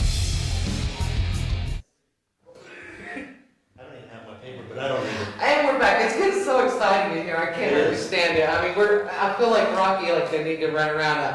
I mean, really, the energy is pretty exciting about the numbers coming in. But before we go to anything else, because we've got one more interview coming up, I want to talk about Mazzio's Pizza. They are the official for this first time event, Bobby, the Red Dirt Media Group hospitality sponsor. Wow. In other words, Bobby, they're going to supply us with some pizza after this gig's over. We're going to check out the watch parties as well. But right now, we're going to check out the interview with Brent Thompson that was done here in the studio. The last interview for the 4 candidates when he sat down with me on Donna and Friends, and see what Brent's got to say about what he might be able to bring to the commissioner's table. So let's check out Brent Thompson's interview on Donna and Friends. I'm ready. All right, let's begin. Doing good. Doing good. Well, Brent, I invited you in today because it's the season. The season to elect or re-elect city commissioners here in the fair city of Cushing. So you're one of them. You have thrown your hat in the commissioner race. Yes, you have. So let's just start by learning a little bit about you, Brent. Now, how long have you been in the Cushing area? I've been here just a touch over 5 years. And the reason you came here, because you're known by a lot of people in town, is your position at the chamber. Correct. That is very correct. I went to work on January 4th of 2010 as the executive director of the Cushing Chamber of Commerce and Industry. And you just retired. Just retired. End of December. Now, did you just get bored in that short amount of time? What happened? No, actually, it's been kind of a nice boring. But this is something that I have considered doing for some time, although in that position I couldn't do it. I mean, it wouldn't have been kosher. So when I retired, I thought, okay, you've been saying you want to do it. If you do it, let's get up and get after it. So now you have a wife and a daughter. Now, how does your wife feel about your decision? She and I sat down and talked about it, and she's fine with it. Not being from this country, I mean, she hasn't even registered to vote, although she says she's going to now, and I'm going to make sure she does. I hope so. Yeah. But it's not been something that's been real high on her right. List of things to do. But we talked about it quite a bit, and I've gotten her permission and good graces to follow through. Well, excellent. So everybody's on board at home. Mm-hmm. So what really just made you decide to run? What is it about being a city commissioner that interested you enough to run? Well, it wasn't so much about the position as it is the place I think we are in Cushing right now.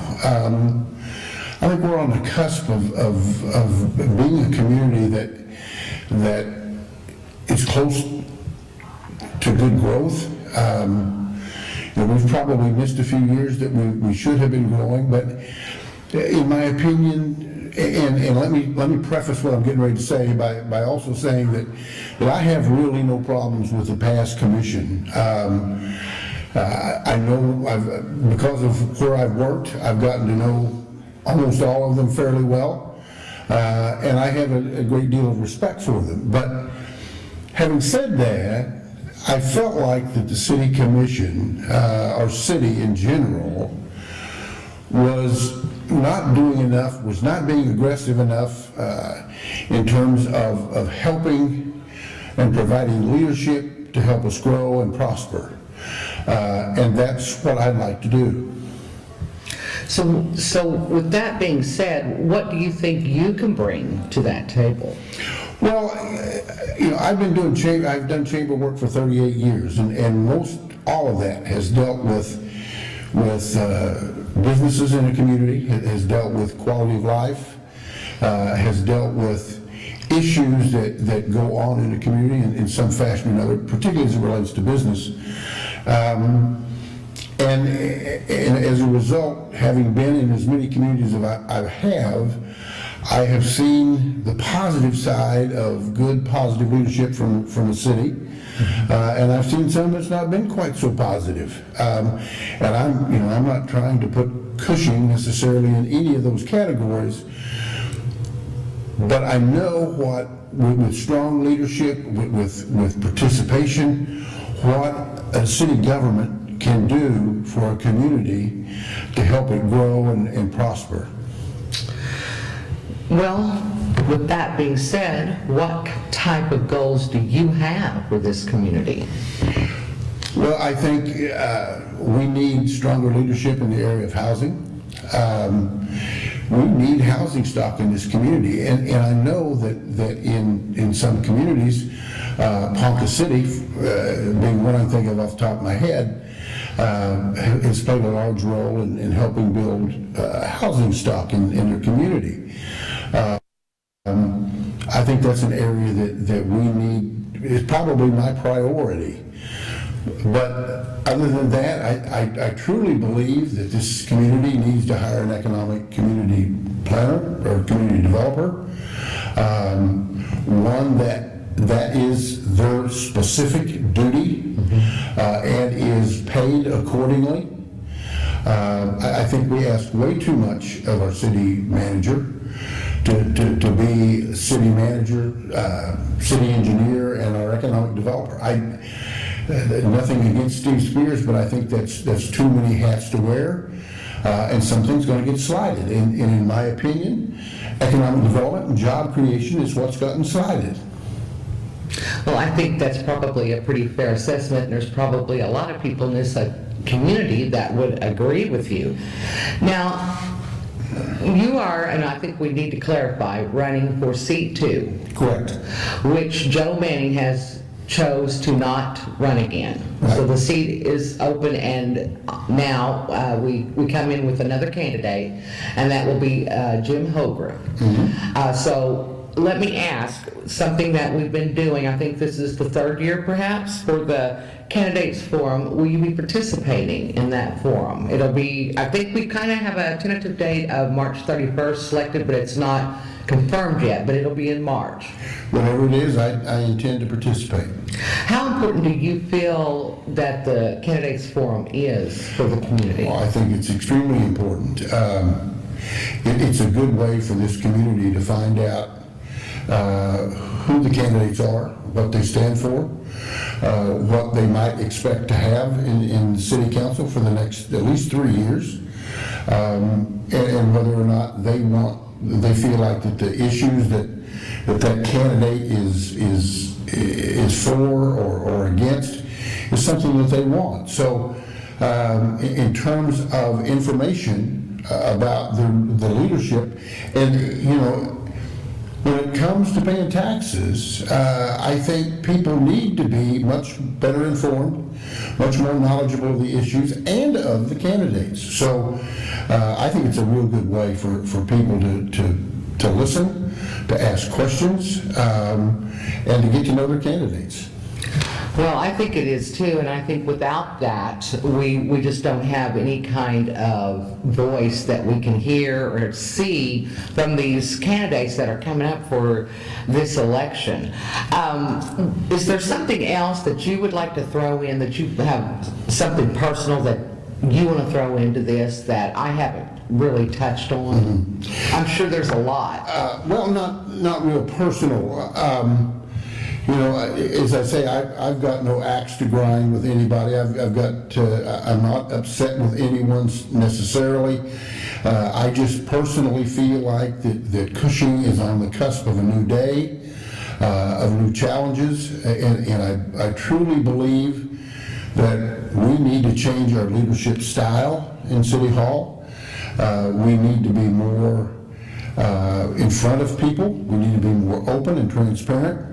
And we need to be much more progressive in what we do as it relates to city business. Absolutely. Recently we had a town hall meeting, the first one that we've had of a sorts, called Cushing Conversations. And Commissioner Brannon and Commissioner Amon were at that first town hall meeting. Would that be something that you would do with another commissioner, should you be elected? I thought, I give all the credit in the world to both commissioners.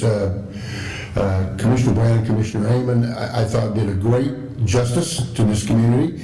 I was pleased with the turnout, and I hope that that has now opened some doors that our commissioners, whether I'm elected or not, will open it a little farther and continue that dialogue with our taxpayers.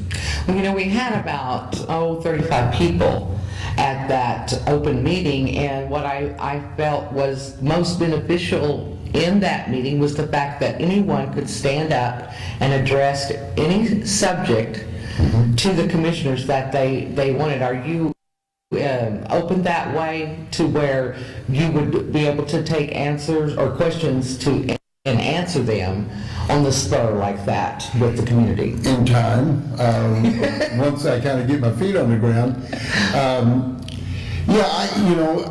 I think that's really what city government's supposed to be about. It's what government's supposed to be about. We are elected as city officials by the taxpayers.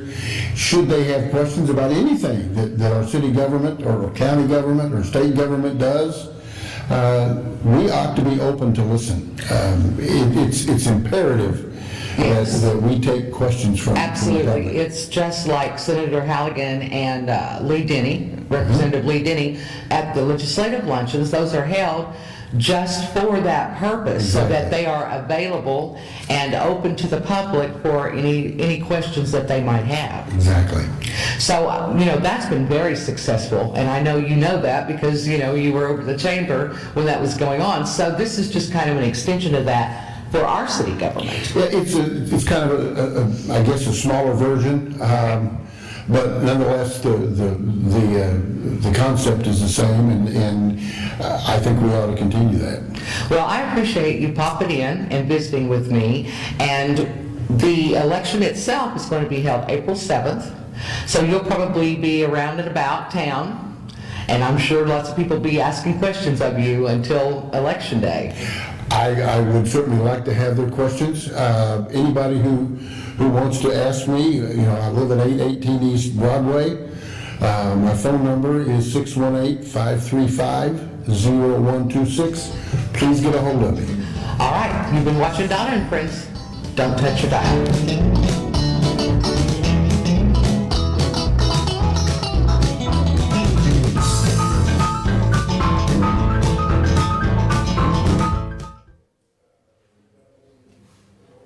Well, that was a great interview with Brent Thompson, and Brent Thompson is running against Jim Hogarth.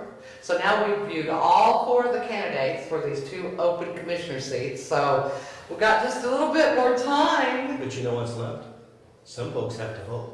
They do, they do. And when we come back, we're going to hear reports from the Skype crew. They're going to tell us what the numbers are looking at before the polls close. And then, of course, they'll come back after the polls close and they'll give us those final numbers. Plus, coming up in our broadcast live will be current city commissioners Don Amon and Terry Brannon. So is it getting exciting? It is, very much so. It is. Well, we're hoping we get what's best for the community and that whomever is elected can step up to the plate and bring something to the commissioner's table. Absolutely. All right, we'll be back. So don't touch your mouse. This thing's live and we'll be back. Tony Vaughn with Serco Industry. Next! Gene Hedman with A&G Beats. Next! Name? Next! Next! Next! He got to walk. Who sits in the chair? My career's finished!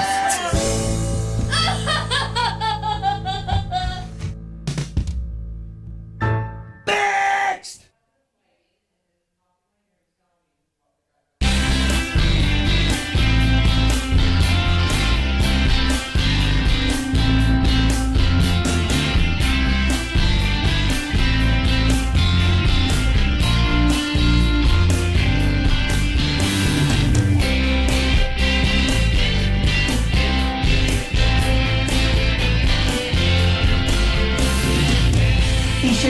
what's below and call 811 before you dig.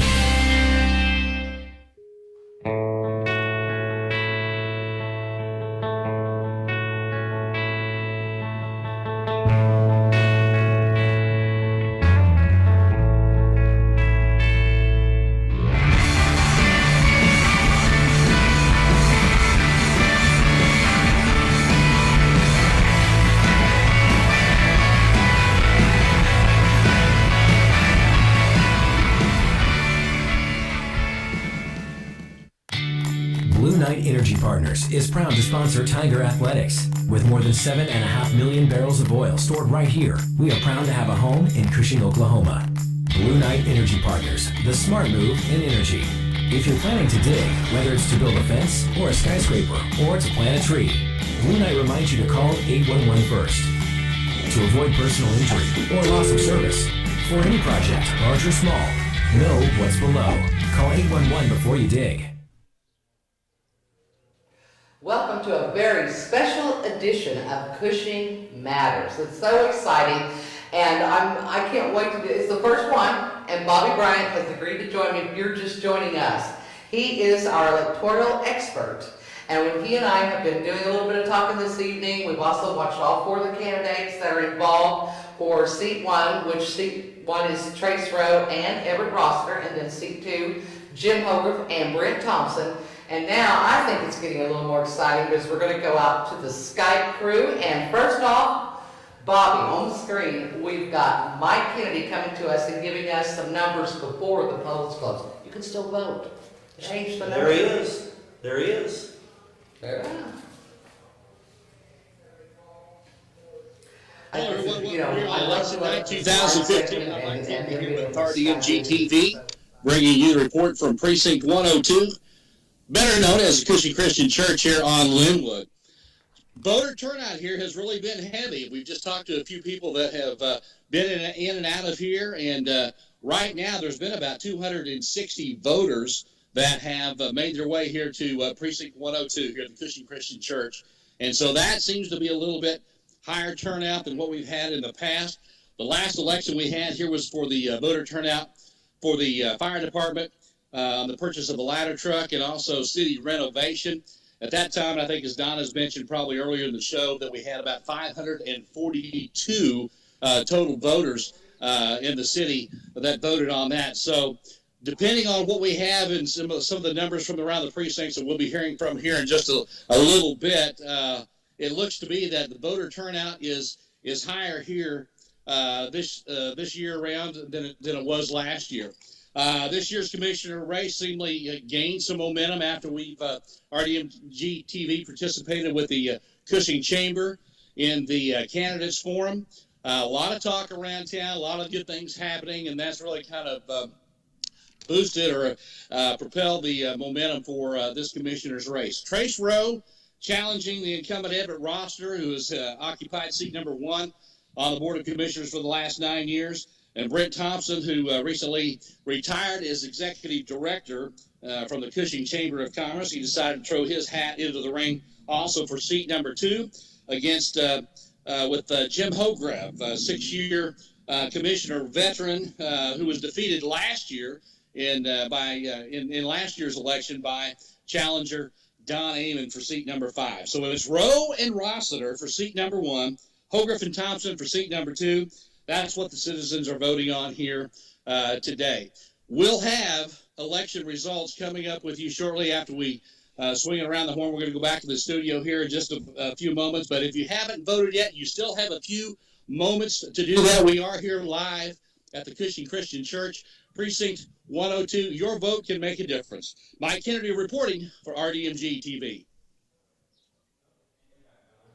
Okay, so there is our starting numbers with Mike Kennedy coming from Linwood Christian Church, giving us a little early report because the polls have not closed yet. No. You still have time to go vote. You can change these numbers, You Bob. have about 19 minutes Yeah. to go place your vote and make sure you help with history. Absolutely.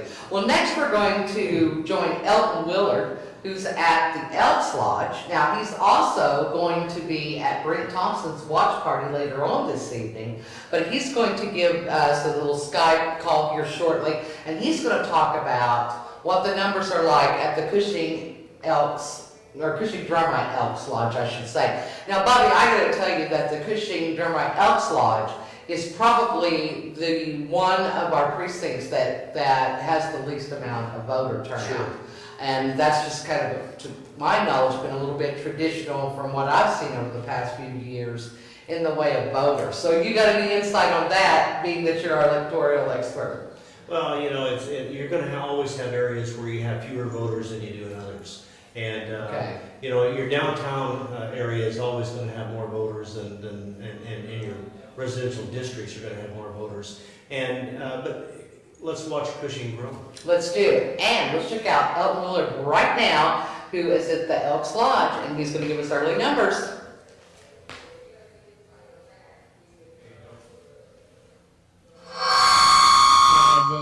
Election results from Precinct 104. It's at the Elks Club. They have 112 registered voters here, but they've only had 17 votes so far. Most of those are the same voters that voted in the special election in February, which was for the City Hall improvement. Most of the voter turnout, they said, has been basically the same people, which some were mixed as young folks. And we're just waiting on final election results, which they'll post those about 7 o'clock. All right, let me kind of cut that there. We'll get a little feedback. Well, there you have it, Elton. You know, pretty much confirming what I suspicion, that the voter turnout would be pretty low at the Cushing Elks Lodge. So there you have it. But right now, if that's your precinct, go change those numbers. I mean, you can pump them up a little bit. So let's go vote, folks. Yeah, if the Elks Lodge is where you vote, get out there right now and change those numbers a little bit. Make them go up a little bit. This is an important election, I think, because the way that our city commissioners move on from this point after this election, Bobby, I think it's crucial to our community. Oh, it is, you know, and we need to look at pro-growth, you know, and any way that we can assist that with residential and business. Absolutely. You need them both. Absolutely. Well, coming in next from the Sky Crew is Ish Ingalls, who is at Ish Ingalls, excuse me, Ish, if you're listening, at the Oak Street Baptist Church. And he's also going to be at Trace Rose watch party this evening. Let's check out what Ish has got in the way of numbers this evening. Even though I can't hear, they can hear you. They can hear us. They can hear us. Hey, welcome. This is Precinct 103, Oak Street Baptist Church. Our turnout today has been 198. 198 according to the machine. These wonderful women have been working it. There's another wonderful woman hiding around here somewhere. It's been a good day. They said most people that have been coming out have been younger, so it's a younger turnout. They said they have over 1,700 people on the rolls here. We're still about 200 turning out, so if you haven't come out to vote yet, please do. So again, this has been Precinct 103, Oak Street Baptist Church. Back to you guys.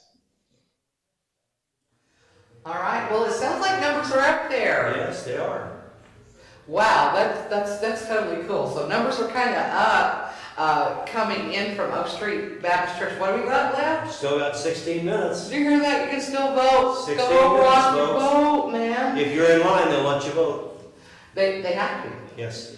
That's correct. So next we're going to, and this is our final precinct, by the way, we're going to be visiting with Joe Kennedy. He's reporting on City Hall for that precinct. He's also going to be at Everett Roster's watch party later on this evening. So you want to keep it right here on CushingHub.net so that you can check that out, because all these watch parties are going to be watched, so to speak. We're going to have someone kind of pop in at those as well.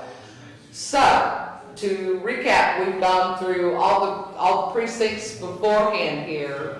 Nobody wants to give a whole lot of numbers out. They're kind of giving the numbers out, but I think they're kind of teasing us a little bit too, you know. They're not, you know, but after 7, we're going to have official numbers. Let's go to Joe Kennedy, who is reporting from the City Hall. Joe?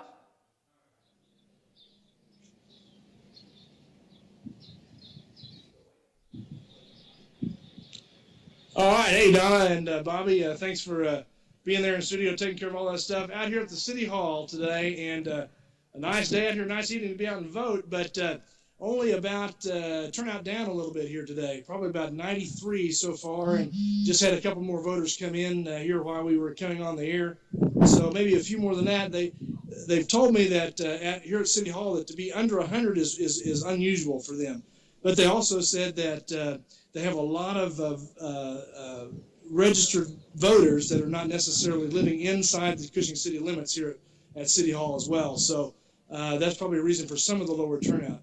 However, they did tell me in the February election they had over 100 that voted in that election, but they haven't seen that turnout here today. So I would say turnout is obviously down just a little bit here at City Hall, but the people here on staff say there was no change in the voter types. It's about the same age, no difference. No people not anybody they don't recognize. So the usual voters, but just a lower number of them here. So there have been 93 so far. So we're going to go from here, and of course we'll be here all night until the election results come in, and we'll kick it back to you as soon as we know something there, Donna. But from there, of course, we'll go over and visit with Mr. Roster and see how his luck panned out for tonight. And he makes his second, or actually his third or fourth run now for a bid for city commissioner. So for RDMG TV on the CushingHub.net, I'm Joe Kennedy. Donna, back to you. Well, there you have it. So City Hall, report from Joe Kennedy as well. So again, I think the most important thing, I mean, we do have some numbers up, which is really exciting because, you know, we generally don't have this big a turnout at some of these precincts that we're seeing, and some maybe believe it's a younger voter turnout. Absolutely, and, you know, keep in mind too, Joe just informed us that, you know, there's less than 100 at City Hall, but I guess they just had just over that. Yeah. So, you know, there's not that many difference probably at this point. But Well, there's still time. There is still time. You've got till 7 p.m. and as Bobby said, if you're standing in line, they're gonna let you vote. If you stand in line there, they've got to let you vote, folks. So go make it worthwhile. Absolutely. And I just kind of want to recap in the last election that we had, which was in February, we had a total of, 543 votes on the renovation, and it was 542 votes on the fire truck. So this is the kind of numbers that we saw from voters, and that does include also absentee votes, 522 physical voters in the last election. And at this point, we don't know what the absentee votes are. We don't know the Right. number of them, and we Right. don't know what.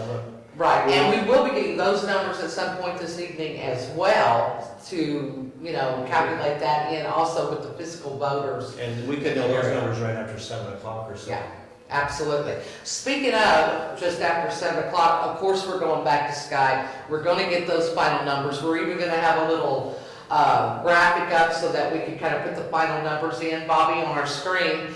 And then we're going to be joined by current city commissioners, Don Amon and Terry Brannon, and we're going to pick their knowledge a little bit. And I may let you do quite a bit of that since you're our electoral expert.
report coming in now from Mike Kennedy, so let's go live to Mike.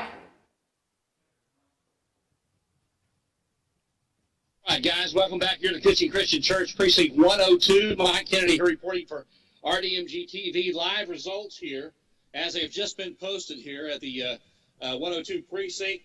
Total of 265 voters came out here this evening to vote. Results are as follow. Trace Rowe, 169. Everett Rossiter, 93. For between Hogarth and Thompson. Hogarth, close race, 125. Thompson, 137. So a close race there between Hogarth and Thompson. Bigger spread between Rowe and Rossiter. So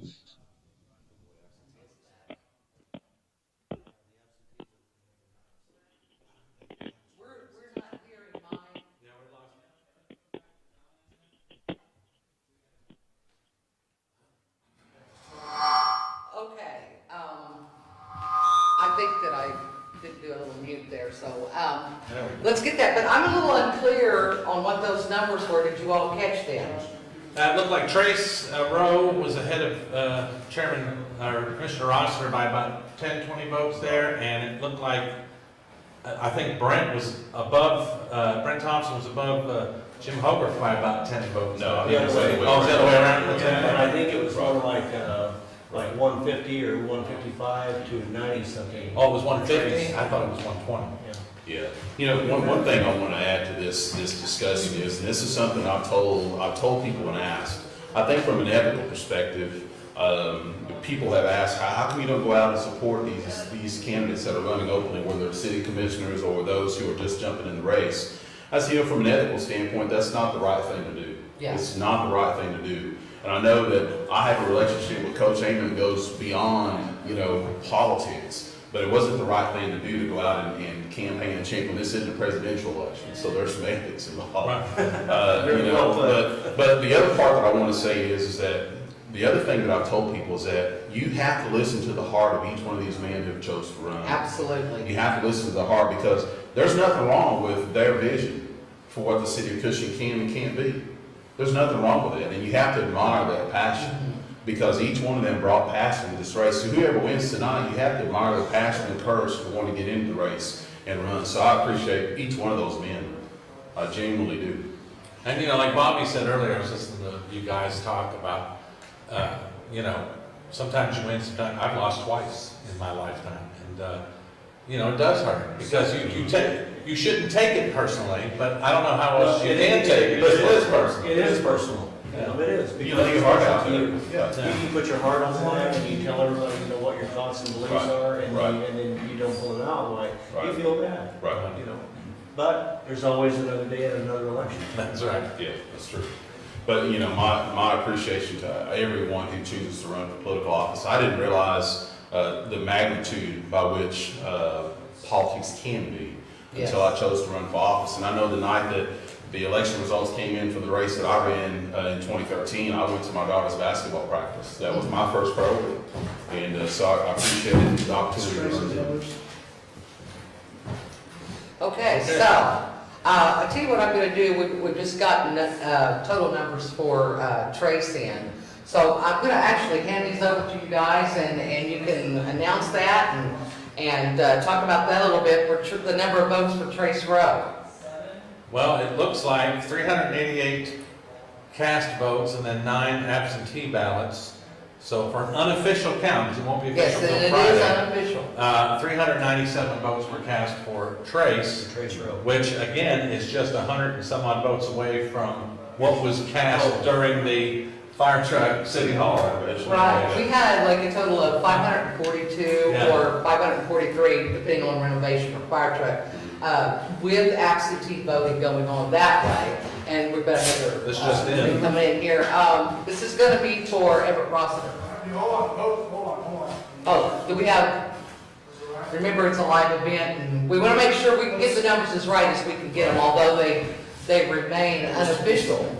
So we'll pass that back. Apparently, the situation there in the situation rooms, as I like to call it, but They're gonna refigure, and I would rather they did, don't bring us in something, But even though it's unofficial. But just let me say, and Yeah. look right at the camera, everything we say tonight is completely unofficial. It is. Completely unofficial. Right. But numbers are unofficial, but the feelings about the men who have Yes. run tonight, Right. and have put themselves out there and have shared their heart with Cushing, That.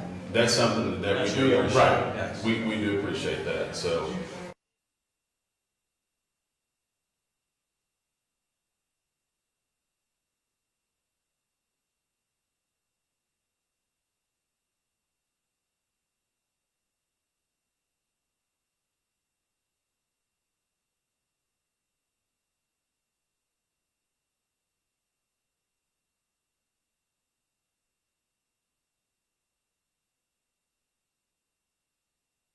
You can never underscore the importance of what each one of those men have brought to the table. Absolutely. All right, we're coming back into some numbers, thank you very much. Okay, so I guess we're going.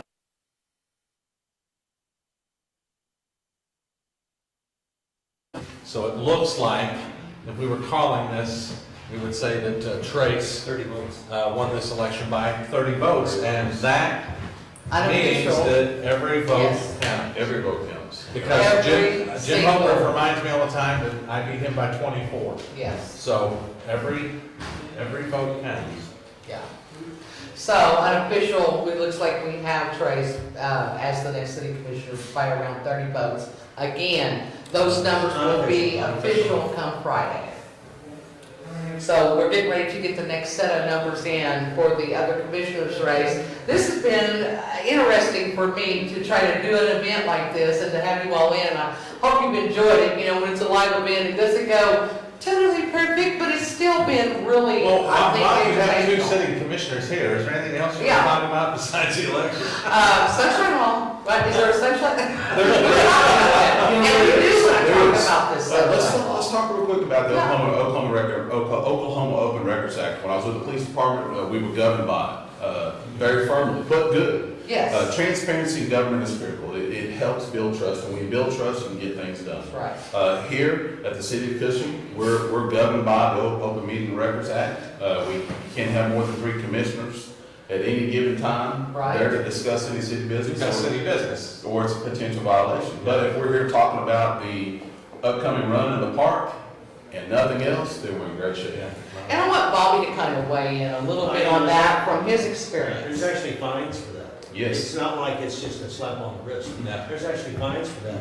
You have to be very careful. You can't do emails, you can't do phone Right. calls, you can't do texts, you can't do anything. You know, and the open meeting law means just that. Everything has to be discussed and put out in the open to the public. Who's paying for everything? Right, that's right. And that's what it's all about. And, Right.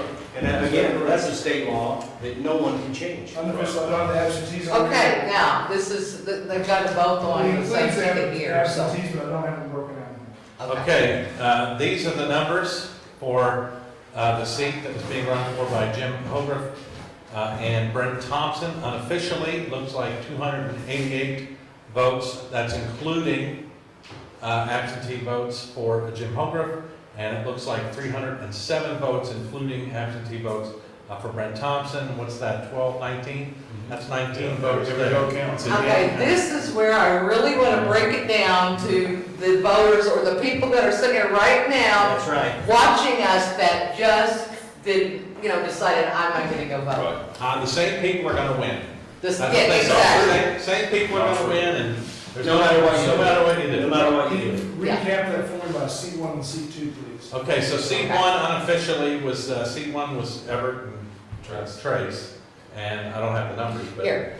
Yeah, we kind of took our numbers, but here's again, it's a live, we get our number back. Our star director took our number. So for seat one, which was between Commissioner Rosner Here we and Trace Rowe, it looks like Trace had 237 total votes, and Commissioner Rosner had 198 total votes. So unofficially, here at RDMGtv, it looks like Trace Rowe will be in seat one, and for seat two. How many is, what's the difference in those? What's the difference on that? 237 and 198, that's 39 votes. Yeah. And then for seat number two, between Jim Hogriff and Brent Thompson. It looks like Jim had 288 votes and Brent had 307 votes for a difference of 19 votes, and Brent Thompson will be sitting in seat 2 unofficially here. And I want to add one thing. I want to say thank you to Joe Manning. Joe Manning, I appreciate your leadership. You brought a lot to this community. Your service, certainly on the Board of Commissioners through the years, has certainly been appreciated. And I certainly respect your leadership and appreciate the opportunity to serve with you. Absolutely. You know, I had And I'll Mr. second, Manning I'll on. second those remarks. I'll second that. Yeah. Mr. Brannon has been done a great service to this community. He has really been in it, and he's done it for years, and he's been a pro at what he does, and he's served this community well. He actually has, and he's quite a collector of fishing memorabilia, and that's something I've done a little bit with him, and I want to get with him in the future on, is his collection. Well, I have a question for Bobby. How tough is it being? I think we're getting watch parties in. Sorry to Okay. interrupt you guys. I'm going to go to a live shot here. Okay. Okay. How tough is it being the chairman of a board of commissioners or council? You know, there's highs and lows, but usually it's like being a jet pilot because you never know when it's going to be a low. Yeah. and it'll sneak up on you. The things will come up that you're unaware of because in most cases, the mayor or chairperson is allowed to set the agenda. All right. So just like a female, again, I'm going to interrupt. I'm sorry. And we're going to go to Ish, and Ish is at a watch party. So let's check Ish out at his watch party. Good evening. Welcome to the Thompson Watch Party. I'm here with a person that we right now are projecting to be winning race 2. And, well, how's it feel, sir? Well, if the numbers are correct, it feels good. I'd imagine. And party here was feeling very good. Just had a round of singing. I think they might go again here in a second for us. Any thoughts on the election? I'm glad it's over. Glad it's over. Jim ran a good race, and you know, this is the first time ever I've been in anything like this, and I'm just glad it's over. I can definitely imagine that. Any thoughts looking forward? Just anxious to get started. I assume we'll get started this month, and we'll see what happens. I've got 3 years at it now, so I really don't know what to expect, but I'm anxious to go. Sounds wonderful. Any special thanks you'd like to give out? Yeah, this whole group, especially David Reed, we've had a committee of support from David to Jim Wasson to Harry Escott, and I want to thank them especially for everything they've done. So that's kind of my small group of advisors, and they've done a great job because it appears I've won. Sounds great. The unofficial results right now, we do show that, and we're really excited for you and hope that you have a great night. That's, I think, all we've got here from Thompson headquarters, and back to you guys in the studio. Have a great night. Well, there you have it. We've got our first watch party winner, basically. Brent Thompson, new city commissioner, giving a little thanks out, and you know, it's as you all know, it's tough when you run a campaign. It is. It's tough. It's exhausting. Today, like I said, I've been my stomach's been churning. I've just been waiting to see what was going to happen. And I had no horse in this race. I sit up there and I'll be happy to serve with whoever sits up there. But man, I tell you, it was just cooking in me. And then to see Ish from here up was interesting. Yeah, it was pretty fun. Brent's head was in Ish from here up. He's from our top heads. Yeah. And I think we're getting ready to another watch party here in just a second. Maybe we can see how they come through, if they're just a talking head or what have you. But Brent, going back to Brent, to be new, coming in and never having run. Plus, Brent's not been here this long in the community when you think about it, compared to the longevity of the others. He hasn't, but he brings a different perspective that we haven't had on the Board of Commissioners that I've known of. He brings a completely different perspective, so you can speak to that a little bit, Bobby. Well, before you do, guess what? It's time for another watch party update. Bobby, So, you're not gonna get who are we going to this time? Later. Okay, we're gonna go to Mike Kennedy with Jim Hogarth here, and I guess they're having a little bit of issues Skyping in there. They told me they're ready, and now they're gonna wait a little bit. But that's who we'll be going to, and again, unofficial numbers, let's give that for Jim Hogarth again. Do you all recall or any or I clip need a notes? slip. Let's get the It clip was notes 19 out. votes. I know Yeah. 19 votes difference. Here it was. 288, 307. 307 for Thompson, 288 for Hope. And those are unofficial votes. Unofficial. All right. And that's including the. Without further absentee ado, vote. let's go to the Jim Hogarth watch I'll party. just hold on to it. Mike. Suppose we're in row B roster, 237 to 198. All right, everyone, I'm here live with the Hograve campsite here with past Commissioner Jim Hogarth here in the house, and we're just going over the results here. They just had and close race here as we talked to Mr. Hogarth. 307 to 288, so a 19 vote difference there, Jim. So another close race. Your comments and your thoughts on this? I know you put a lot into this. You had a kind of a clever advertising campaign and the way that went, but your thoughts at this time? Probably wasn't clever enough. Well, anyway, Brent's a good guy and he'll work at it hard, so I'm not. Well, let me just kind of reiterate a little bit of Commissioner Brannon and Commissioner Amon in the studio as well, and let me just kind of re-interject some of their thoughts of what they said too. That everybody that's in this race has a heart for Cushing, and they have a passion for Cushing, and they want the best, whatever the vision is and whatever the leadership is.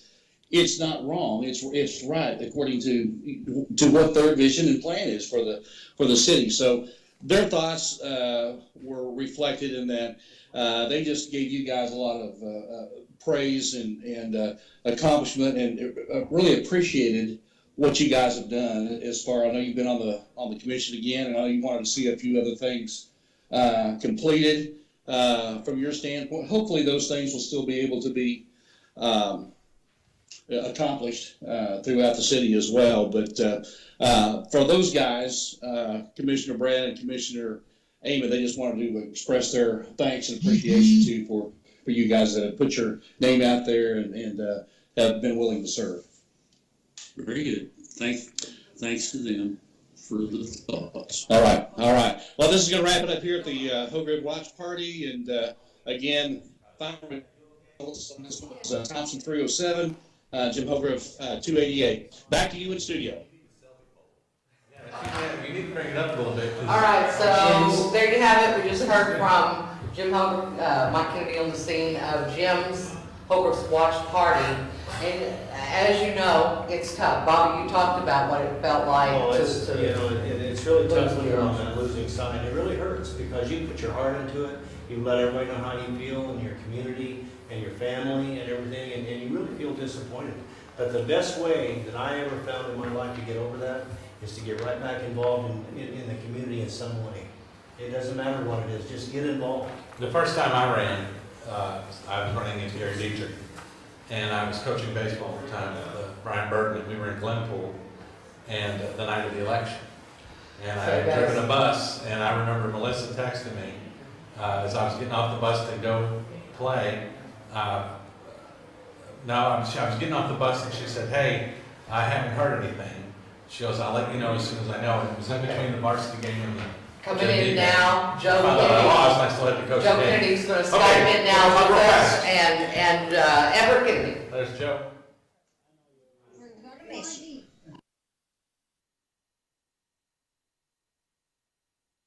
Hey everybody, back to the studio. Joe Kennedy here with Everett Roster's watch party. A disappointed group obviously walked in and they're disappointed in the results tonight. I think understandably so. I'd like to get a statement here from Everett if he has a chance here in just a minute. He's kind of talking to all of his supporters and telling how much he appreciates with all the work that they've done. But let's hear from Everett himself. I've got him right here. Everett, kind of bring you in here a little bit. I know this is kind of tough, but your thoughts on this evening's results? Obviously, a disappointing night. Obviously disappointing, but I really want to thank all those that supported me, not just through this election, but for the last 9 years being on the committee. I've done, I feel like I've done a great job for the city of Cushing, and rather disappointed, but that's okay. We'll make it through. Well, we know, I want to just say on behalf of Red Dirt Media Group, we appreciate your service to the city and all that you've done over the last years. It's not an easy job to do, and there's a lot of things that play into that. And you said, we had a visit in your office. You're never going to make everybody happy. I think is something to mention. The whole thing was everybody wanted change. Well, remember, we got change a few years ago. Now nobody likes that change we had a few years ago with our president. So very, very good. Well, that's Everett, thank you again very much for your time this evening. I appreciate everybody here at the watch party hanging out. But that's the statement from Everett Washington this evening. We'll go back to you, Donna, and Bobby in the studio. I'm Joe Kennedy for RDMGtv. All right, and get that muted so we don't have that feedback. And there you have it, Everett Roster giving his concession speech in a sense for his loss as well. And we've got one more left to do, and that's Elk Willard's going to come to us with Trace Rowe, who is an unofficial winner here of the other commissioner seats. So we'll be going to that very, very shortly. But your thoughts that way? I mean, Everett's been a past mayor, Bobby. Yeah. Excuse me, Bob, I'm not going to let you talk again. I just want to thank Everett for the 9 years he's given to the city. And he's still got a couple of months to go. He's not out tomorrow. He's got until the induction meeting, until May. I'm done. And now we're going to go with Elton. I know. We're going to interrupt you again, Don. We're going to go with Elton, who is Skyping live with Trace Rowe. So let's do that. Well, this is Elton Willard. I'm reporting from Trace Rowe's residence, unofficial winner of seat 1 in the commission. Here at the watch party, people are excited, and here with Trace, and Trace just asked you, what's your feelings about tonight? I'm first, I'd like to say thank you to the voters for coming out. That's what we asked for, was a large voter turnout. And I think we saw through the numbers that's what happened. I want to thank Commissioner Rosser for his 9 years of service. First off, it takes a lot. A lot goes into that, and I appreciate him, and I appreciate the race that he ran, and coming up and going to the forum and having those discussions with me and getting those things out to the public. And I just want to acknowledge him first, and that's first and foremost. And I want to thank my wife. She runs things around the house while I'm away, and I got a lot of supporters and talked to a lot of people, and I'm tickled about it. Honestly, that's about the best I can say. A little overwhelmed right now. But. Well, this is your first time election in a city election, and had a good voter turnout, like you said, and things kind of went your way. And you got out, and you did what you needed to do to get your campaign underway.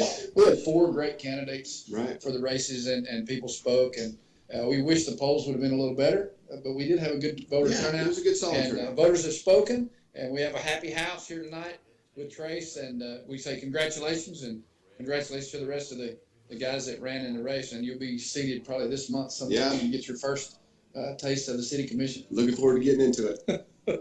Great. Well, guys, we're here with Trace. We're going to let him get on, and hopefully that when he gets into the seat, and he'll get his feet wet and see what it's all about in the city commission. Trace, congratulations again. Thank you very much. Appreciate it. Back to you guys.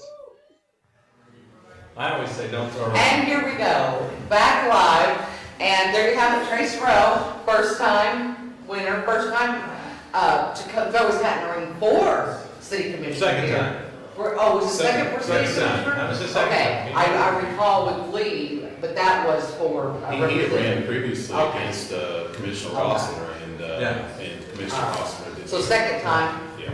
Second time, first win. Guys, thoughts on Trace Rowe? Young, but I think it sends a very clear message that people want to see us do some things different. And change is not always bad. Right. Change is not always bad. Change, if you're not leading and there's not some pain with that leadership, then maybe you're not doing anything. Well, if you don't change, you're not going anywhere. place. That's right. You're not. You're absolutely right. Your quality of life's gonna go down, your city's not gonna grow. Right. I mean, you've gotta have change. You're absolutely right, and it's important for us, I think, all to come to the table and build consensus of what that change should be. But I'm a firm believer that that engagement should start out on the street first. I agree. It can't start on the city hall bench and expect to be dictated from there. It needs to be dictated from the street, and I'm going to challenge people to want to get involved. We may have some pains growing and making changes, but that's a part of the growth process, and that's not all bad. And the other thing is that people need to realize is that change isn't instantaneous. It's not overnight. There's a great, in research, there's something called gridding group. And if you want to move a group diagonally, which is usually the more dynamic of the move, it takes a long time to move a group diagonally. It doesn't take very long to move them horizontally, but to move them diagonally takes a long, takes time. It does take time. I'm not talking about, 50 years, but it takes time. Don't expect come, August and go, well, things are still the same. Well, because they might be on the surface, but who knows what's boiling underneath. Right. Absolutely. Well, again, for people that are just tuning in, Trace Rowe has defeated Everett Roster for seat 1, City Commissioner, and Brent Thompson has defeated Jim Holbert for seat 2 for City Commissioner. Now, I want to kind of take the remainder of this time, and I have kind of a question to pose to each one of you individually. Don, recently, you and I had a short conversation, only because we didn't get to finish it. But the addressing of Highway 33 and Harmony Road, I know, I'd like to bring that to light with you because this is, these are hot topics in our community, and I know I'm kind of throwing it to you just, out of the blue. Well, no, but I'd like you to address that. Last February, a year ago from February, I did for RDMGtv a segment called For What It's Worth, and that For What It's Worth was an 11-minute and 30-second segment about Highway 33 and the Harmony Road intersection. And then I got elected as a commissioner, and one of the first time we sat and talked about the new intersection at Linwood and the new intersection at Little, I asked the guys from ODOT, what about Harmony and Main? Their response was, well, we'd like to do a study, but we want to wait until the school gets in there. And the school's going to open up, of course, next year, which is 2015. And then by the time they do a study, and if they agree to do the study and they come in and decide to do the work, it's 3 or 4 years out. So we're talking 2019, 2020 before anything's done. My point is this: how many lives is it going to take? How many losses of property is it going to take? How many injuries is it going to take? If your answer is more than 1, that's the wrong answer.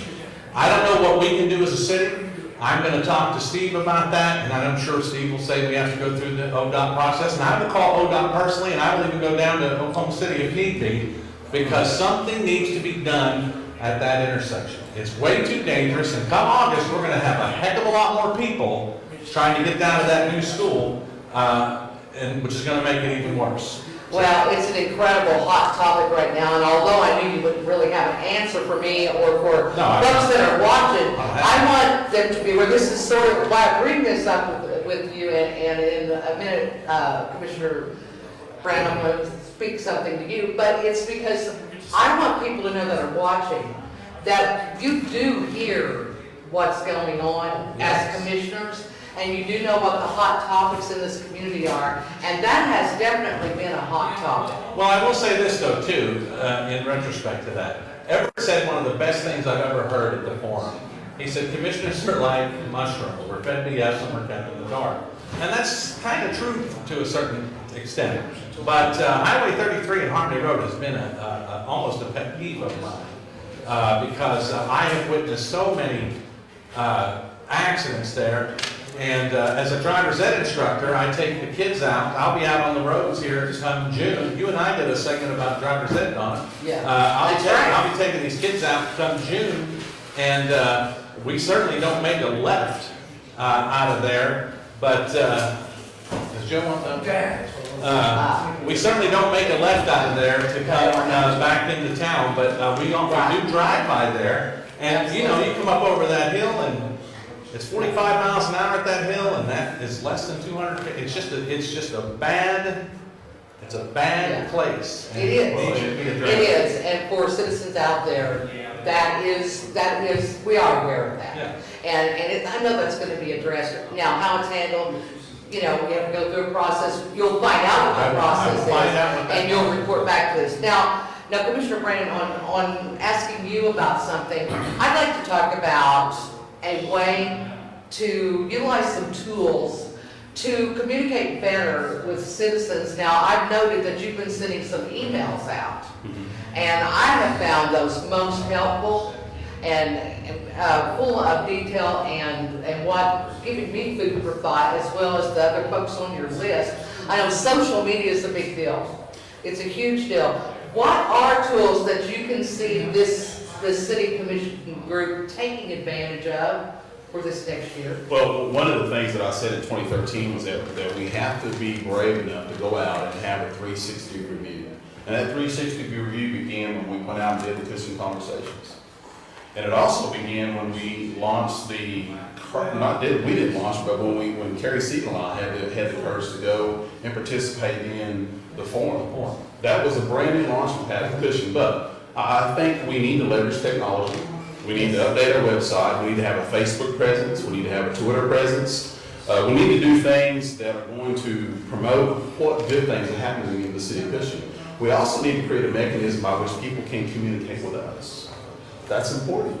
Most people won't come to a public meeting, but they will communicate with you by social media. And so if there are things out there that people feel like we need to be taking a look at, then we need to have a mechanism by which they can get engaged with us and us with them. Exactly. And I think those things aren't that hard to do. We just have to find and create the margin by which those things can be done. Absolutely. Well, let me pose this next question to both of you.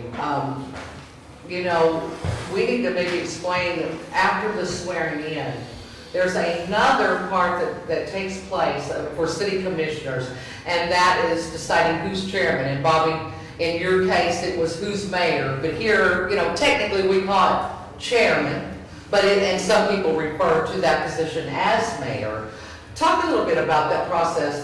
Let folks know, is it an immediate process right after? How does that work? It's an immediate process immediately following the swearing in of our new commissioners. And one thing I want to say about the chairmanship is the chairmanship is designed to help lead the meetings and lead the discussion and facilitate the business of the city amongst all the other commissioners, in addition to working with city staff.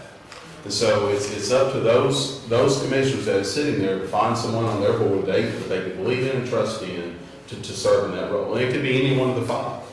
Any one of the five. And it works like any other. If someone says I make a motion, then Chairman Fred or Commissioner Fred is the chairman. Someone has to second it. Okay. If nobody seconds it, nothing happens. And one thing I want to say about our chairman that's currently sitting, Chairman Manning, one of the things that I appreciate about him was that if there was a nugget of information that came out as a result of discussion, he was always great about continuing to pull out that information from us, whether I, Commissioner Amon, Commissioner Roster, Commissioner Johnson. He was always good about pulling those things out. He still has another month to go. We have some very critical meetings coming up. And you know what? I don't expect anything less. Matter of fact, I think the intensity on his part will be even greater because it helps see. I would agree with you, Commissioner Brannon, that that's very well possible. It's because leading well is a part of his legacy. Yes, absolutely. Bottom line. Now, I want to take time, Bobby, and pull you into this, and I want to bring something up that I think you're familiar with and that you have worked with to a degree in Arizona as being a city commissioner and both a mayor. And that is a question I'll pose to you. How important is a developer for this city, an economic developer? You know, it's extremely important, but it's a balancing act, because you have to make sure that the city and the taxpayers are going to end up with something that they don't have the burden on their back to pay for. But you can't have just businesses come in without houses. You've got to have residents and business together. And so it's very important when you talk to it. If I was talking to a developer in this area, I would say, well, you just can't put houses in. We need a park. If you're going to do that, we need a park, and we need businesses, you know. And maybe they don't have the businesses, but they can help bring businesses in by providing property and that type of thing.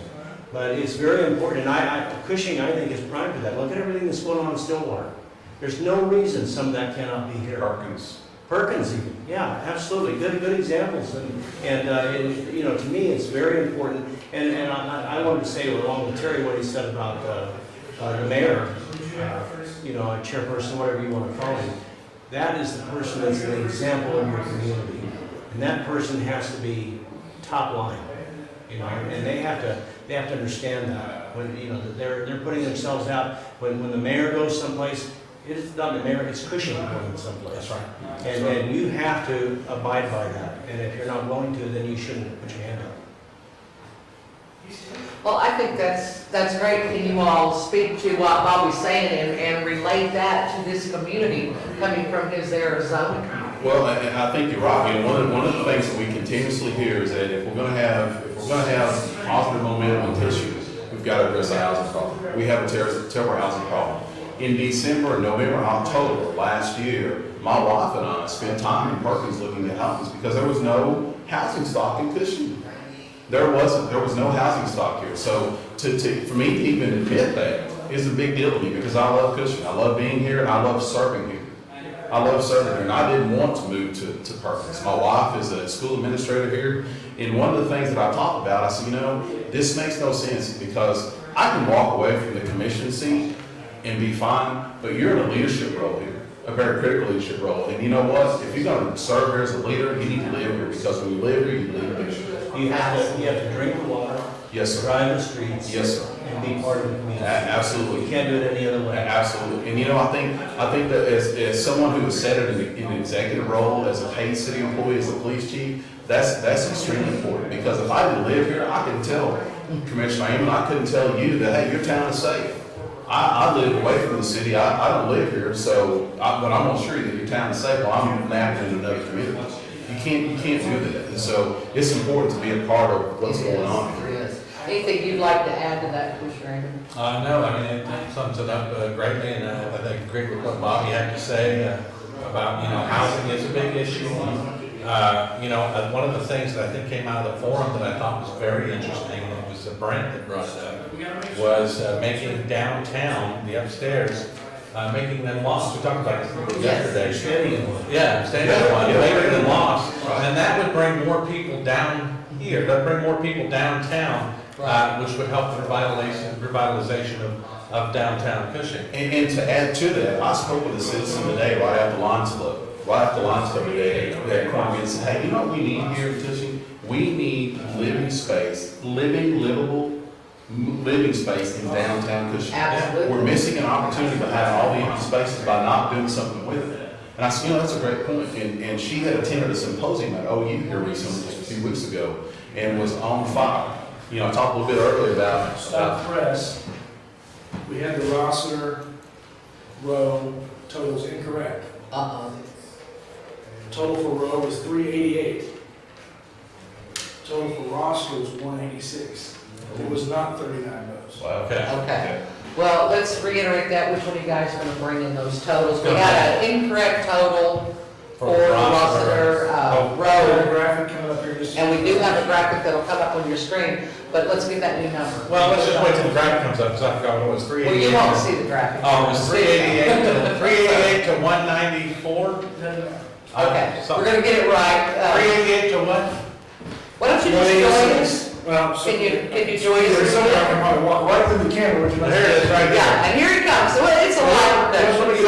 Okay, we've got exactly 388 to 186. We had the numbers wrong on Trace and Commissioner Rossiter. And on Thompson and Pogriff, it was 299 to 275, it looks like.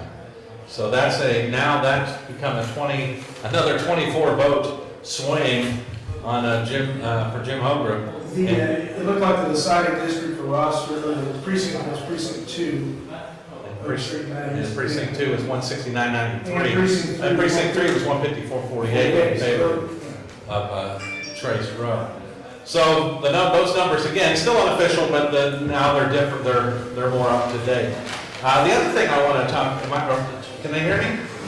Yeah, they're showing back for the. We're talking about I thought Bobby had made a great point. If you're going to get an economic developer, there has to be some bang for the buck, because you don't want to spend a lot of money and not get anything. So, right. So Joe's talking to me. Sorry. Yeah, Joe this thing in many ways. So I think that's true. I think that's true. But I do think that we need to move. We need to move away from this idea that we are a boom or bust town. I've heard that a couple of times over the last couple of weeks. We don't have to be a boom or bust town. And I think we need to figure out a way to utilize, utilize what we have and bring something in that either enhances or is even 180 degrees different. Well, guys, we've got like 1 minute left, if you can believe it, for this first ever 2015 election coverage brought to you through a very special edition of Fishing Matters. And I got to give out some thank yous. Of course, first I want to thank the Skype guys, the Skype crew for Red Dirt Media Group for going out, not only getting us numbers, but then attending the watch parties. That's a lot of work, moving around the city and trying to get the Skype to work. And got 68% of the vote. okay, so Joe is still bringing us the numbers. Trace got 68% of that vote. And then I want to thank Bobby Bryant, who was our electoral expert that came in. Being a city commissioner and a mayor at one point in Arizona, I felt like he could lend some insight to us about this process and bring other fresh ideas as well. And he also said it was a drying. Right. Right. And then I got to thank both of you all, because you took time out of your evening, to come in. Plus, your current commissioners, and you probably thought when I first asked, should have made us come in, because we also work together through the sports network sometimes. And I do appreciate you all coming on and giving your ideas, your thoughts. And again, we're going to let everyone know that Trace Rowe has won the seat, one position for city commissioner. His opponent was, I'm sorry. Okay, I had Trace down for. According to that. Okay, they may have that backwards. Actually. Oh, okay. No. So it's on your back. I think it's backwards. But Trace Rowe for seat 1, Everett Rossiter is the number one. Jim Holbrook and Britt Thompson were in for the next seat, and Britt Thompson has been declared unofficially until these numbers come through Payne County Election Board on Friday. Certified. And we do want to make sure that people understand they have to be certified. So again, those are the two winners unofficially, and we've got Trace at 52 or 55%. Trace was at 68%, okay, and Brent had 52%. All right. So I've enjoyed this process. Bobby, last thoughts? A good turnout. Great voter turnout. And that's what it takes, but if you want them involved, you got to get them involved. Right. You do. Absolutely. And you have some great ideas on it. Maybe you guys will have to talk again. Yeah. And just give a little bit of information. So they're going to continue to show some graphics up here. We're getting ready to end this gig again for the first live production. I think it went fairly well. There's always a few glitches when you try something new. But isn't that true in the community as well? It really is. And something, one thing that I always try to emphasize, our leadership team at the police department, I always try to emphasize is that it was always okay to start something new. And if it didn't work, you can always stop. And I want to thank